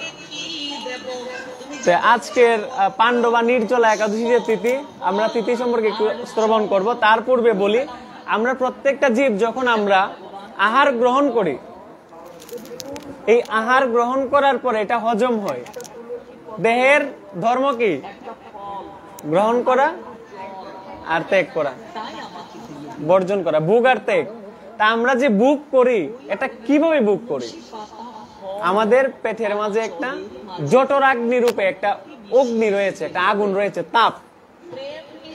আচ্ছা দেখবেন, আমরা একটা খাদ্য গ্রহণ করি কি ঠান্ডা, গ্রহণ করার পর আমরা যখন এটাকে, আমরা সাধারণ একটা বায়ু যখন গ্রহণ করি, অক্সিজেন নিচ্ছি, বায়ুটা যখন আমরা নির্গলিত করি, তখন এটা তাপ হয়ে বের হয় না? একটা তাপ লাগে কিন্তু, যে মুখের বায়ু একটা তাপ, কিন্তু এমনি তো তাপ না। তার মানে আমাদের দেহের মাঝে অবশ্যই একটা তাপ উৎপাদন কেন্দ্র আছে, যেটাতে তাপ সমস্ত কিছুকে তাপিত করে। আমরা যে গ্রহণ করি সমস্ত খাদ্য, এই খাদ্যের হজম যে প্রক্রিয়া, এটা একমাত্র তাপ দ্বারা হয়। এই তাপটার এত ক্ষমতা যে লোহাকে পর্যন্ত গলিয়ে দিতে পারে, মানে হজম করে ফেলে। আমরা যে লোহা আহার করি না তা কিন্তু না, কিন্তু লোহার আহারেরও একটা পরিমাণ আছে, 0.001 mm যে পরিধি লোহা থাকে। এই খণ্ড, অতি ক্ষুদ্র একটা লোহা খণ্ড যদি থাকে, এটা আমরা হজম করতে পারবো। আবার যদি একটু বড় সাইজ হয়, তাহলে এটার হজম করা যাবে না, তাহলে বিপদ হয়ে যাবে। তো লোহা বলেন, যা কিছুই বলেন, সমস্ত কিছু দেখবেন আহার করা মাত্রই সমস্ত দ্রব্য হজম হয় একমাত্র তাপ দ্বারা। তা আমাদের প্রত্যেকের পেটের ভিতর আছে জঠরাগ্নি রূপের যে আগুন, এটা। আর ভীমের পেটের যে অগ্নি, এটা হচ্ছে তোমার বৃকুদর নামক হচ্ছে অগ্নি, বৃকগ্নি যেটাকে বলে। তো এই বৃকগ্নি আমাদের থেকে ভিন্ন। তা আজকের যে একাদশী তিথি, এই তিথির নামের সঙ্গে পাণ্ডবা নির্জলা একাদশী তিথির নামকরণ হয়েছে এই জন্য যে একমাত্র ভীমের জন্য এই একাদশী তিথি ভীম করেছিলেন। এই জন্য আজকের একাদশী তিথির মাহাত্ম্যে বর্ণিত আছে জ্যৈষ্ঠ মাসের শুক্ল পক্ষের। দেখো, আমি যে প্রসঙ্গে ছিলাম এটা সমাপ্ত করি। একটা শ্লোক নিয়ে 5 মিনিট কথা বলতে হবে, এটাই তো প্রসঙ্গ ছিল। আমি কিন্তু কথা বলছি 5 মিনিটের উপরে হয়ে গেছে না? আগামী ক্লাসে 5 মিনিটের উপরে না, আগামী ক্লাসে সবার এই শ্লোকটা নিয়ে 5 মিনিট কথা বলতে হবে নিজের মতো করে। শ্লোকের প্রত্যেকটা শব্দ, পাঞ্চজন্যম কেন হলো, এটা কি, ঋষিকেশ কে, দেবদত্তম কি, এবং ধনঞ্জয় নামকরণ কি কারণে হলো, দেবদত্ত যে এই শঙ্খটা সে কার কাছ থেকে উপহার স্বরূপ পেয়েছিল, কিভাবে পেয়েছিল, পৌণ্ড্রম দত্ন কি, তারপরে মহাশঙ্কম কেন এটাকে বলা হলো, ভীমকর্মা বৃকুদুর কেন বলা হলো, কেন শুধু ভীম বলা হয়নি, এটা হচ্ছে আগামী ক্লাসের বিশ্লেষণ। তো আজকের একাদশী তিথিতে যে মাহাত্ম্য কথা, সেটা হচ্ছে পাণ্ডবা নির্জলা একাদশী তিথি। এই একাদশী তিথিতে কেউ তিথির মাঝে জল পর্যন্ত, নির্জলা মানে জল পর্যন্ত আহার করা যাবে না। গতকাল কেউ কে আহার করছেন এই পর্যন্ত? যদি কেউ একাদশী তিথিতে অসমর্থ হয়, আহার করা যাবে কোনো জায়গায় লেখা নাই, যে আহার করা যাবে কোনো জায়গায় লেখা নাই। লেখা আছে দেখবেন কি, অসমর্থ ব্যক্তিদের জন্য ভগবানকে নিবেদন করে অনুকল্প জল, অনুকল্প প্রসাদ গ্রহণ করা যাবে, পঞ্চরবি শস্য ব্যতীত। এখন যদি কেউ অসমর্থকে, অসমর্থ হচ্ছে যারা বয়োজ্যেষ্ঠ, দেহটা সঙ্গ দেয় না, উপবাস থাকতে পারে না, ডায়াবেটিস রোগ, তারা অসমর্থ। আর যদি দেহটা সবল থাকে, আমরা যদি একাদশীর দিন গ্রহণ করি, দেখুন প্রত্যেকটা একাদশী নির্জলা থাকার কথা বলা আছে, আহার করতে বলে নাই, বলছে যারা অসমর্থ। আর যারা অসমর্থ তারাও যেন আগে একাদশীটা নির্জলা ভাবে করে, তার জন্য এখানে একাদশীর পাশে আবার লিখে দিছে যে পাণ্ডবা নির্জলা একাদশী। তারাও যেন কষ্ট করে হলে এই একটা একাদশী নির্জলা থাকে। কারণ এই একাদশী যদি কেউ থাকে নির্জলা পরিপূর্ণভাবে, তাহলে সমস্ত একাদশী পালনের ফল এই একটা একাদশী তিথিতেই ভগবান অর্পণ করেন। হরে কৃষ্ণ। আজকে যারা একাদশী আসো, নির্জলা একাদশী, যদি কোনো কারণ বশত বছরের মাঝে এক একটা একাদশী আমরা না থাকতে পারি, পরিবেশ পরিস্থিতি যদি আমাদের অনুকূলে না থাকে, তাহলে ওই একাদশীর যে গ্যাপটা আছে, আজকের এটা হচ্ছে সুবর্ণ সুযোগ এই গ্যাপটাকে পরিপূর্ণ করার। তার জন্য এখনো যারা আহার করেনি, বাকি রাতটা ঘুমিয়ে কাটিয়ে দেওয়া কোন রকম, যেন একদম পারনা করে তারপর আহার করি। তবে এই যে এখানে ভোগ নিবেদন করা হলো,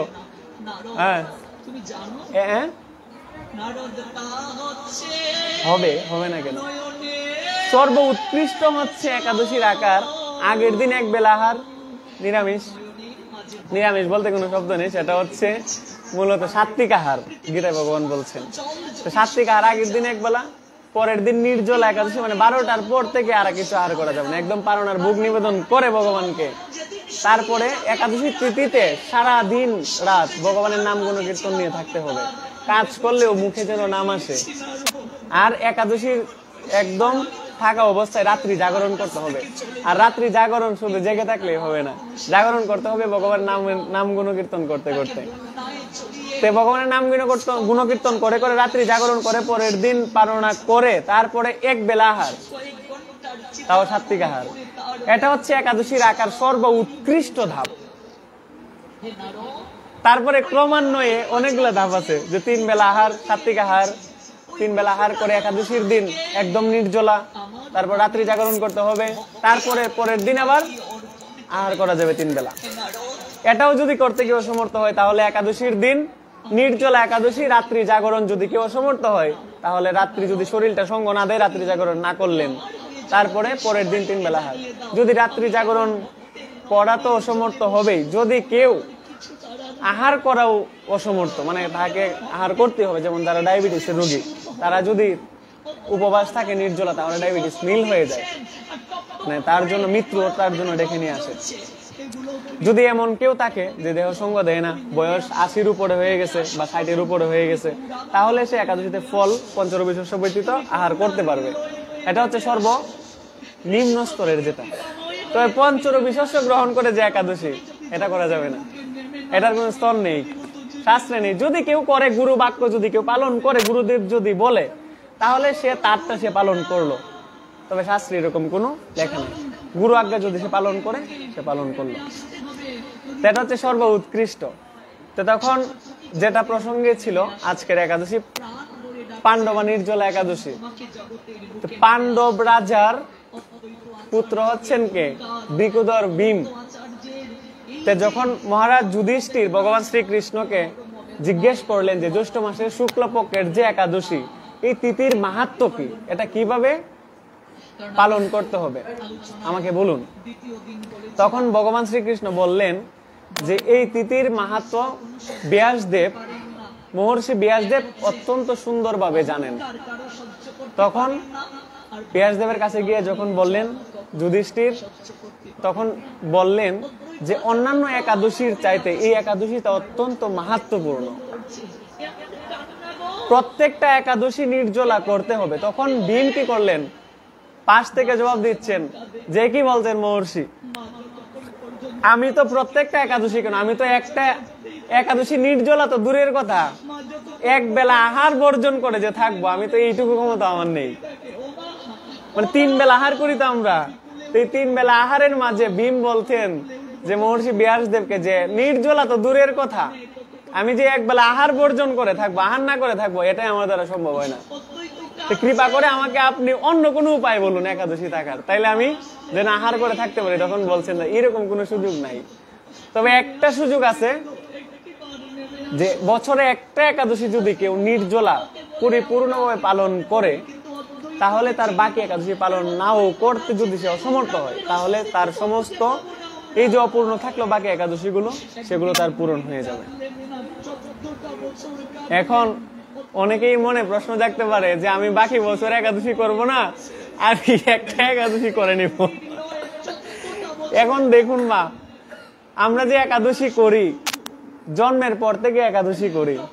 ভগবান যে জায়গায় বলছেন, কথা দিচ্ছেন মহর্ষি ব্যাসদেবকে যে একটা একাদশী করলেই হবে, কিন্তু একটা একাদশী যে পরিপূর্ণভাবে করতে পারবো আমরা, যে এটা যে পরিপূর্ণ হবে, এটা কি আমার বিশ্বাস আছে?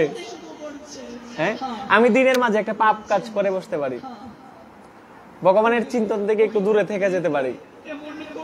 আমার নির্জল একাদশী করতেছি, কিন্তু আমার পিপাসাক্ত প্রতিদিন আমি বছরের সব দিন গ্রহণ করে আসছি, হঠাৎ করে এই খাদ্য থেকে বিরতি থাকা যাবে না।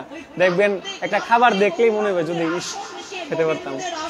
তার মানে একাদশী পরিপূর্ণ থাকা সম্ভব না, এখানেই দেখবেন অপূর্ণতা হয়ে যাবে। তো ভীম, তারা তো হচ্ছে সাধক, তো ভীম কি করলেন? বলছেন যে আমি একটা একাদশী পালন করব। এই সুযোগটা ভীম গ্রহণ করলেন, যার কারণে ভীম বলছেন যে আমার উদরে বৃকুদর নামক অগ্নি আছে, যার কারণে এই আগুন আমাকে, এই তাপ আমাকে খুব ক্ষুধার্ত করে তোলে, আমি থাকতে পারি না কিছু আহার না করে। তখন ভীম বলছেন যে যত কষ্টই হোক না কেন, সমস্ত কষ্টকে জলাঞ্জলি দিয়ে এই একটা একাদশী সে পালন করবে, নির্জলা। এই ভীম এই একাদশীটা নির্জলা করেন বলেই আজকের এই একাদশীর নাম হচ্ছে পাণ্ডবা নির্জলা একাদশী তিথি। হরি বল। আজকের এই একাদশী তিথি যারা আমরা পালন করছি, আমরা প্রত্যেকে উচিত আমরা যেন এটাকে নির্জলা করতে পারি। করলে কি হবে? ভীম বাকি একাদশীর অপূর্ণতাকে পূর্ণতা, গ্যাপটাকে পূর্ণ করছে। আর আমরা বাকি একাদশী যারা করছি, আমরা যদি আজকের একাদশীটা নির্জলা করতে পারি, তাহলে আমাদের জন্য কি হবে? আরো বোনাস হয়ে যাবে। যেটাকে বলে কি, ওই যে ব্যাংকে টাকা জমা করলে পরে কি দেয়, একটা উদ্ধৃতি দেয়, হ্যাঁ, ডাবল দেয়, তা আমাদের ডাবল দিয়ে দিবে। ঠিক আছে, প্রত্যেকের উচিত। যে প্রসঙ্গে ছিলাম, আজকের একাদশী নিয়ে কথা বলে ফেললাম। আমাদের ক্লাস আর দীর্ঘায়িত করবো না, তবে এই শ্লোকের আর শব্দগুলো আমরা শুদ্ধ উচ্চারণ করব, এবং পরবর্তী যে শ্লোকটা আলোচনা করব সেটা হচ্ছে আগামী ক্লাসের জন্য থাকবে হচ্ছে শ্রীমদ্ ভগবদ গীতার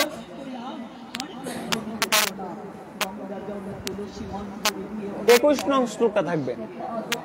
21 নং শ্লোকটা আমরা এই শ্লোকটাকে লিখে দেব, এটা শুদ্ধ উচ্চারণ গুলা। কোনটা? এটা আছে না? আচ্ছা, আমি আজকেটা যেহেতু অনলাইন ক্লাস হচ্ছে, আমরা অনলাইনে যারা আছে এখন ক্লাসটা দেখছে এবং পরবর্তী দেখবে, তাদের জন্য শুদ্ধ উচ্চারণ করে আমরা এই ক্লাসটা শব্দগুলো বিভাজন করে পদচ্ছেদ করে দেখিয়ে দেব।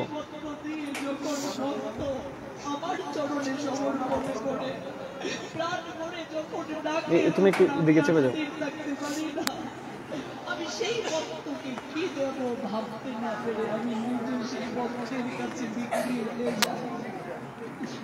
আমরা জানি এখানে কি লেখা আছে,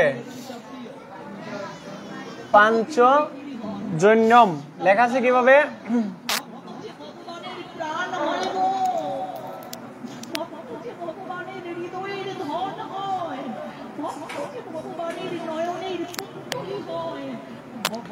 পাঞ্চজন্যম,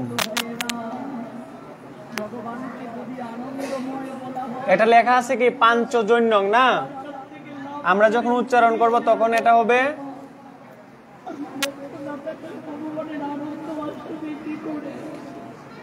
পাঞ্চজ নিয়ম।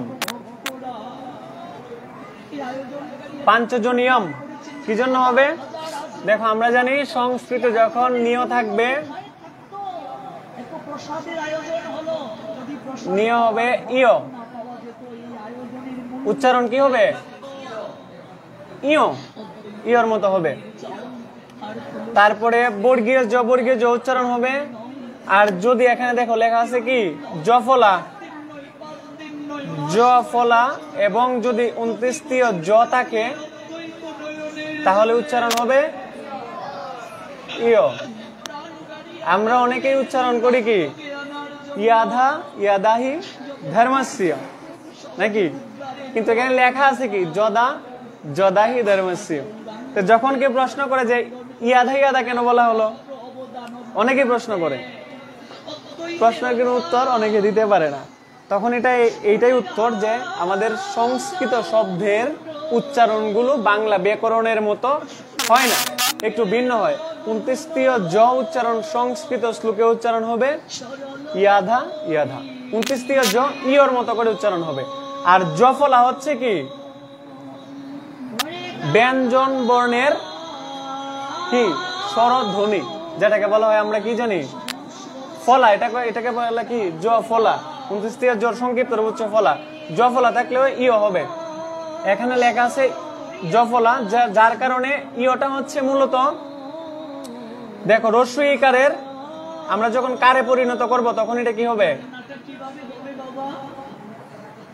ইয়টা তখন রস্য ইটা কারে পরিণত হয়ে যাবে যদি তার আগে ব্যঞ্জন সব বর্ণ থাকে। তাহলে এখানে যেহেতু দন্তন্য আছে তাই আমরা দন্তন্যটাকে আমরা তারপরে ইয় না লিখে আমরা এখানে ইয়টাকে সংক্ষিপ্ত করে এখানে আমরা রস্য ইকার দিলাম, আমরা কারে পরিণত করে দিলাম, যার কারণে এখানে কি হলো দন্তন্য রস্য ইকার আর ইয়র 29তীয়টা এখানে চলে আসলো।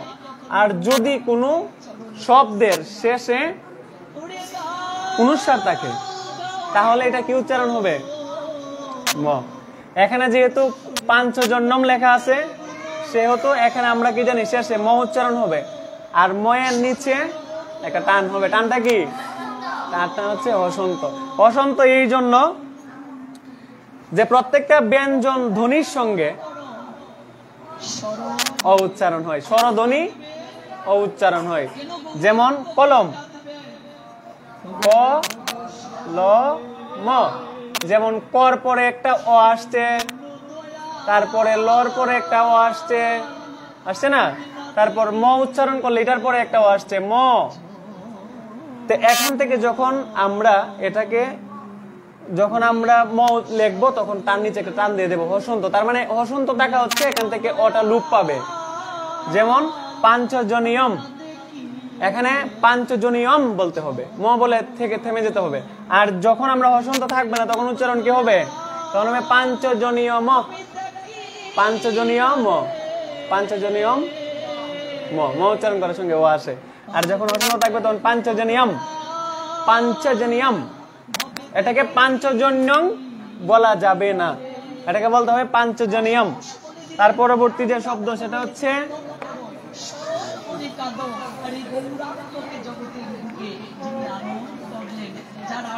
ঋষিকেশ। দেখো ঋষিকেশের তেমন পরিবর্তন নেই,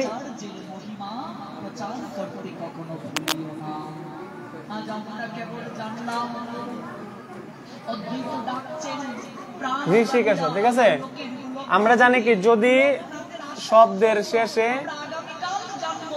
কি থাকে, হ্যাঁ অনুস্বার না, যদি বিসর্গ থাকে তাহলে তাহলে আংশিক হ উচ্চারণ হবে, আংশিক হ, অর্ধ হ, যেটাকে বলে অর্ধ হ শব্দটা যেন একটু অ আসে।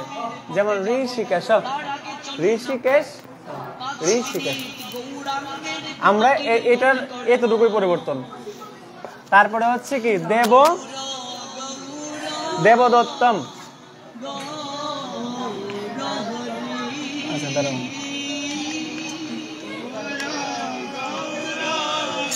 দেবদত্ত,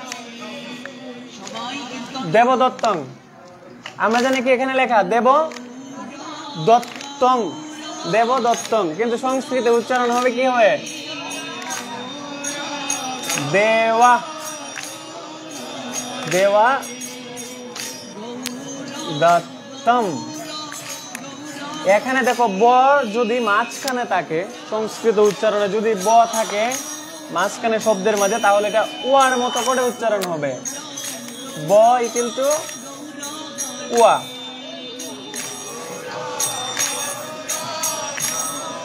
উয়ার মতো করে উচ্চারণ হবে। দেখো এখানে হবে দেওয়া দত্তম, দেওয়া দত্তম। কি কি করে কেউ দুষ্টামি করবে না। দেবদত্তম উচ্চারণ কি হবে দেওয়া, দেওয়া উয়ার মতো করে উচ্চারণ হবে, দেওয়া দত্তম। এখানে কয়টা পরিবর্তন হয়েছে? ব সমান উয়া, আর অনুস্বার সমান হচ্ছে ম, আর মন নিচে হসন্ত। তারপরের শ্লোক হচ্ছে কি ধনঞ্জয়।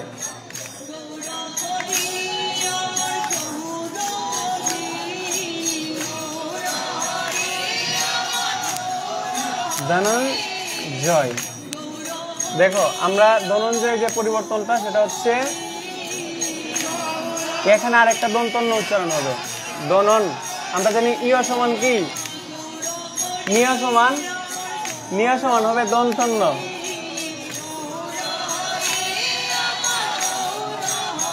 ধনন জয়।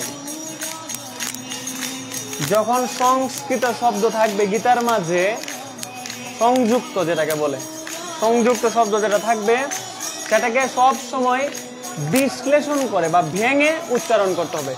সংস্কৃত আমরা জানি কি আমাদের রুলসে আছে, সংস্কৃত শব্দে উচ্চারণ করার সময় প্রত্যেকটা শব্দের প্রত্যেকটা বর্ণে, প্রত্যেকটা শব্দের মাঝে প্রত্যেকটা বর্ণে স স উচ্চারণ হবে, প্রত্যেকটা উচ্চারণ হতে হবে। যেমন ধরো কি ধনঞ্জয়, এখানে দুইটা একটা নিয় আছে, নিয় সমান কি দন্তন্য উচ্চারণ হবে ধনঞ্জয়, এভাবে উচ্চারণ। শেষে কি আছে? বিসর্গ আছে, বিসর্গ থাকলে এখানে আংশিক হ অর্ধ হ উচ্চারণ হবে। মূর্ধন্য। তারপরে হচ্ছে কি পুনরম। পুনরম, পুনরমে দেখো তেমন পরিবর্তন নেই। পুনরমে কোন রংটাকে শুধু ম করে নেব আমরা। হ্যাঁ,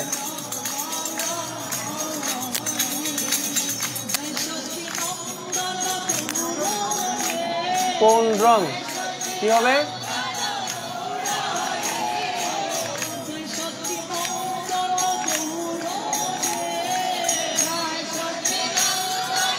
কোন ড্রাম, এটা কি হবে? কোন ড্রাম। শেষে অনুস্বরটাকে আমরা ম উচ্চারণ করবো, কোন ড্রাম, কোন ড্রাম। তারপরে হচ্ছে মহাসংখ্যম। মহাসংখ্যমে কি আছে দেখো, কয়টা পরিবর্তন হবে?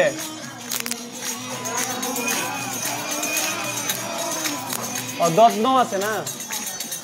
আচ্ছা, দত্ন পরিবর্তন নেই, দত্ন শুধু শব্দটা বিভাজন হয়ে যাবে, পদচ্ছেদ হবে।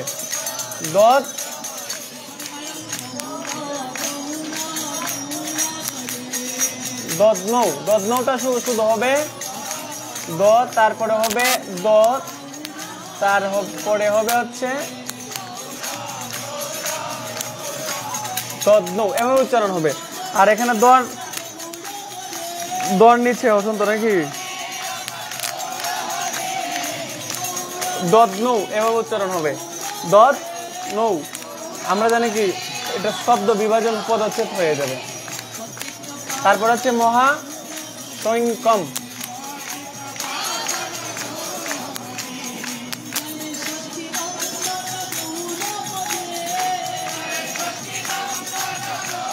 এটা হচ্ছে মহাসংখ্যং। এখানে কি উচ্চারণ করা? ব্যাকরণে উচ্চারণ করলে মহাসংখ্যং, মহাসংখ্যং। কিন্তু আমরা যখন উচ্চারণ করব তখন কি হবে? মহাসংখ্যম।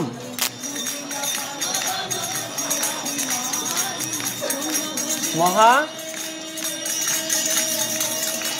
সন, এখানে কি হবে? ন হবে। ও থাকলে কি হবে? ন।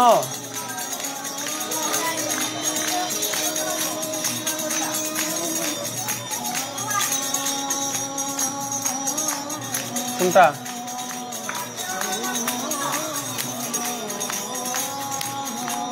ঠিক আছে, মহাসংখ্যম, মহাসংখ্যম। দেখো এখানে কয়টা পরিবর্তন হয়েছে? মহাসংখ্যং এর জায়গা আমরা মহাস পর্যন্ত, ঠিক আছে। তারপরে উ সমান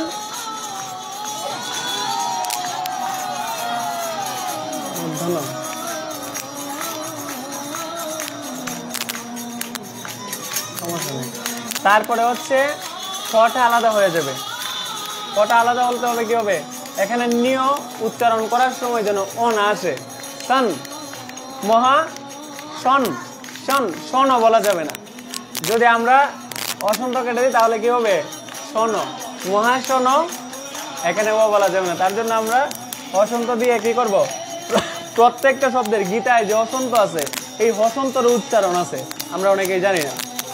এই হসন্ত যখন থাকবে তখন ও উচ্চারণ করা যাবে না। এখানে কি হবে, মহাসন, মহাসন কম, মহাসন কম, এখানে সঙ্গে কং বলা যাবে না, কং না। অনুষ্ঠান সমান ম, মর পরে আবার যেন অ না আসে, মহাসন কম ম বলা যাবে না, ম, ম বলে শেষ। মহাসন কম, মহাসন কম, ম বলার পর যেন দুইটা টুট একদম লেগে যায়, আর যেন শব্দ বের না হয়, ঠিক আছে।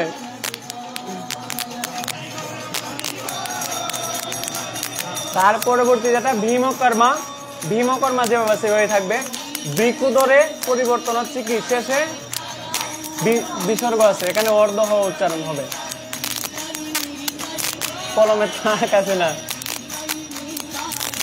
বিকুদর, এটা বাতাস, পেনের বাতাসে শুকিয়ে গেছে, কি হবে, ব্রিকু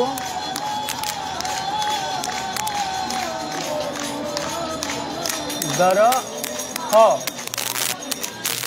বিকুদর হ, বিকুদর হ, হটা আলাদা উচ্চারণ যেন না হয়, এটা সঙ্গে যেন হয়। ব্রিকুদর হ, ব্রিকুদর হ, উচ্চারণটা কি হবে, ব্রিকুদর বলা যাবে না, ব্রিকুদর বলা যাবে না। যদি এখানে বিসর্গ না থাকতো তাহলে ব্রিকুদর বলা যেত। এখানে বলতে হবে, যেহেতু এখানে বিসর্গ আছে সেহেতু বলতে হবে ব্রিকুদর, ঠিক আছে, ক্লিয়ার। আজকের মতো আমাদের ক্লাস এখানেই সমাপ্ত করছি। কয়টা পরিবর্তন এই শ্লোকে, এখানে একটা, এখানে একটা, দুইটা, তিনটা, তারপরে হচ্ছে 4টা, 5টা, 6টা, তারপরে হচ্ছে এখানে পদচ্ছেদ, এখানে আছে, এখানে আছে, এখানে আছে, এখানে আছে, এখানে। কয়টা পরিবর্তন, 1 2 3 4 5 6 7 8 9 10 11 12 13। এই শ্লোকের মাঝে উচ্চারণ করতে হলে বাংলা ব্যাকরণকে পিছনে ফেলে আমাদেরকে সংস্কৃত ব্যাকরণ উচ্চারণ করার সময় 13টা পরিবর্তন এনে উচ্চারণ করতে হবে। আগামী ক্লাসে কি থাকবে আমাদের, 21 নং শ্লোক সবাই মুখস্থ করে আসবা শুদ্ধভাবে সংস্কৃতের নিয়ম অনুযায়ী।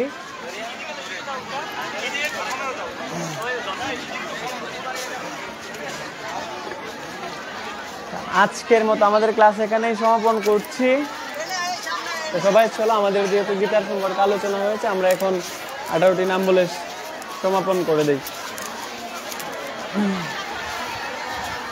গঙ্গা, গীতা, সাবিত্রী, সীতা, সত্তা, পতিব্রতা, ব্রহ্মবলী, ব্রহ্মবিদ্যা, ত্রিসন্ধ্যা, মুক্তিগৃহিণী, অর্ধমাত্রা, চিতানন্দা, ভবগ্নি, ভ্রান্তিনাশিনী, বেদত্রয়ী, পরানন্দা, তথ্যার্থ, জ্ঞানমঞ্জরি। ওম ইত্যেতানি জপ নিত্যং নমঃ মানস জ্ঞান সিদ্ধিং নিত্যং পরম। ওম যদক্ষরং পরিভ্রষ্টং মাত্রাহীনাং চ যদ ভবেৎ পূর্ণং ভবতু তৎসর্বং তত্র সদা জনার্দন। সর্বে ভবন্তু সুখিনো সর্বে সন্তু নিরাময়াঃ সর্বে ভদ্রাণি পশ্যন্তু মা কশ্চিৎ দুর্ভাগ্য ভবেৎ। সবাইকে হরে কৃষ্ণ কৃষ্ণ কৃষ্ণ হরে হরে, হরে রাম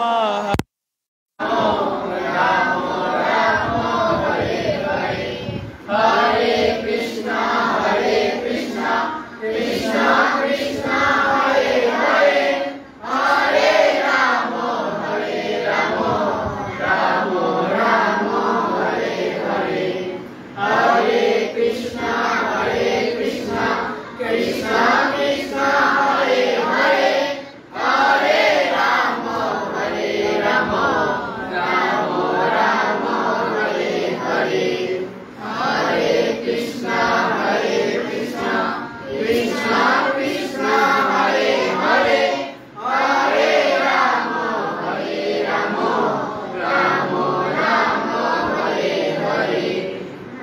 নির্জলা একাদশী তিথি কি? পাণ্ডবা নির্জলা একাদশী তিথি কি? পাণ্ডবা নির্জলা একাদশী তিথি কি? পারমার্থিক জ্ঞানঙ্কুর বিদ্যানিকেতন কি? পারমার্থিক জ্ঞানঙ্কুর বিদ্যানিকেতন কি? পারমার্থিক জ্ঞানঙ্কুর বিদ্যানিকেতন কি? একাদশী পালনকারী সকল ভক্তবৃন্দ কি? পারমার্থিক জ্ঞানঙ্কুর বিদ্যানিকেতনের সকল শিক্ষার্থীবৃন্দ কি? পারমার্থিক জ্ঞানঙ্কুর বিদ্যানিকেতনে আজকে কৃষ্ণকথা আলাপন পরিবারের আয়োজন কি? কৃষ্ণকথা আলাপন পরিবার কি? যে সকল ভক্তবৃন্দ শ্রবণ করছেন তারা কি? জয় জয় নিতাই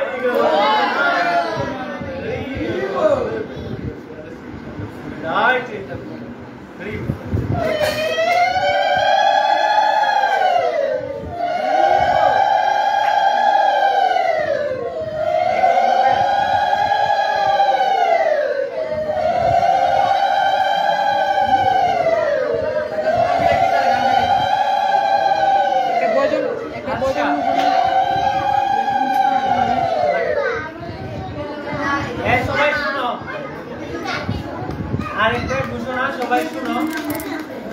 সবাই মন দিয়ে শুনো, আরেকটা ঘোষণা, সেটা হচ্ছে আমাদের কৃষ্ণকথা আলাপন পরিবার যে অনলাইন গ্রুপ, এই গ্রুপ থেকে একটা আয়োজন করা হয়েছে। সেটা হচ্ছে 1 বছর সময় আছে এই সমস্ত গীতার 700টা শ্লোক যে মুখস্থ করতে পারবে, এবং এই গীতার শ্লোক একসাথে না, এক একটা একাদশীতে এক একদিন এক একজন, মানে একজনে ধরো 15টা 20টা বা 10টা করে শ্লোক সে মুখস্থ করে উপস্থাপন করবে 1 বছর সময়। এই 1 বছর পর্যন্ত যে সমস্ত গীতার 700টি শ্লোক মুখস্থ বলতে পারবে, এবং বলার পরে যখন শেষ হবে তখন শেষে আমরা একটা আয়োজন করলে যে বলতে পারবে, যতজন বলতে পারবে সবার জন্য বিশেষ প্রায় 15,000 টাকা মূল্যের পুরস্কারের প্যাকেজ থাকবে। গ্রন্থ থাকবে, গোপাল থাকবে, জপমালা থাকবে, উত্তরীয় থাকবে, শ্রীমদ্ ভগবত গীতার অনেকগুলো থাকবে। সে শিক্ষা অর্জন করার জন্য উপস্থাপন করতে হবে। 1 বছর সময় আছে, সময়সীমা। আমার এই স্কুল থেকে আমি চাই অন্তত 5 জন বিজয়ী হও। এই সমস্ত 1 বছর সময়ের ভিতরে 5 জন বিজয়ী কি করবে? 700টা শ্লোক মুখস্থ করবে। পারবে না?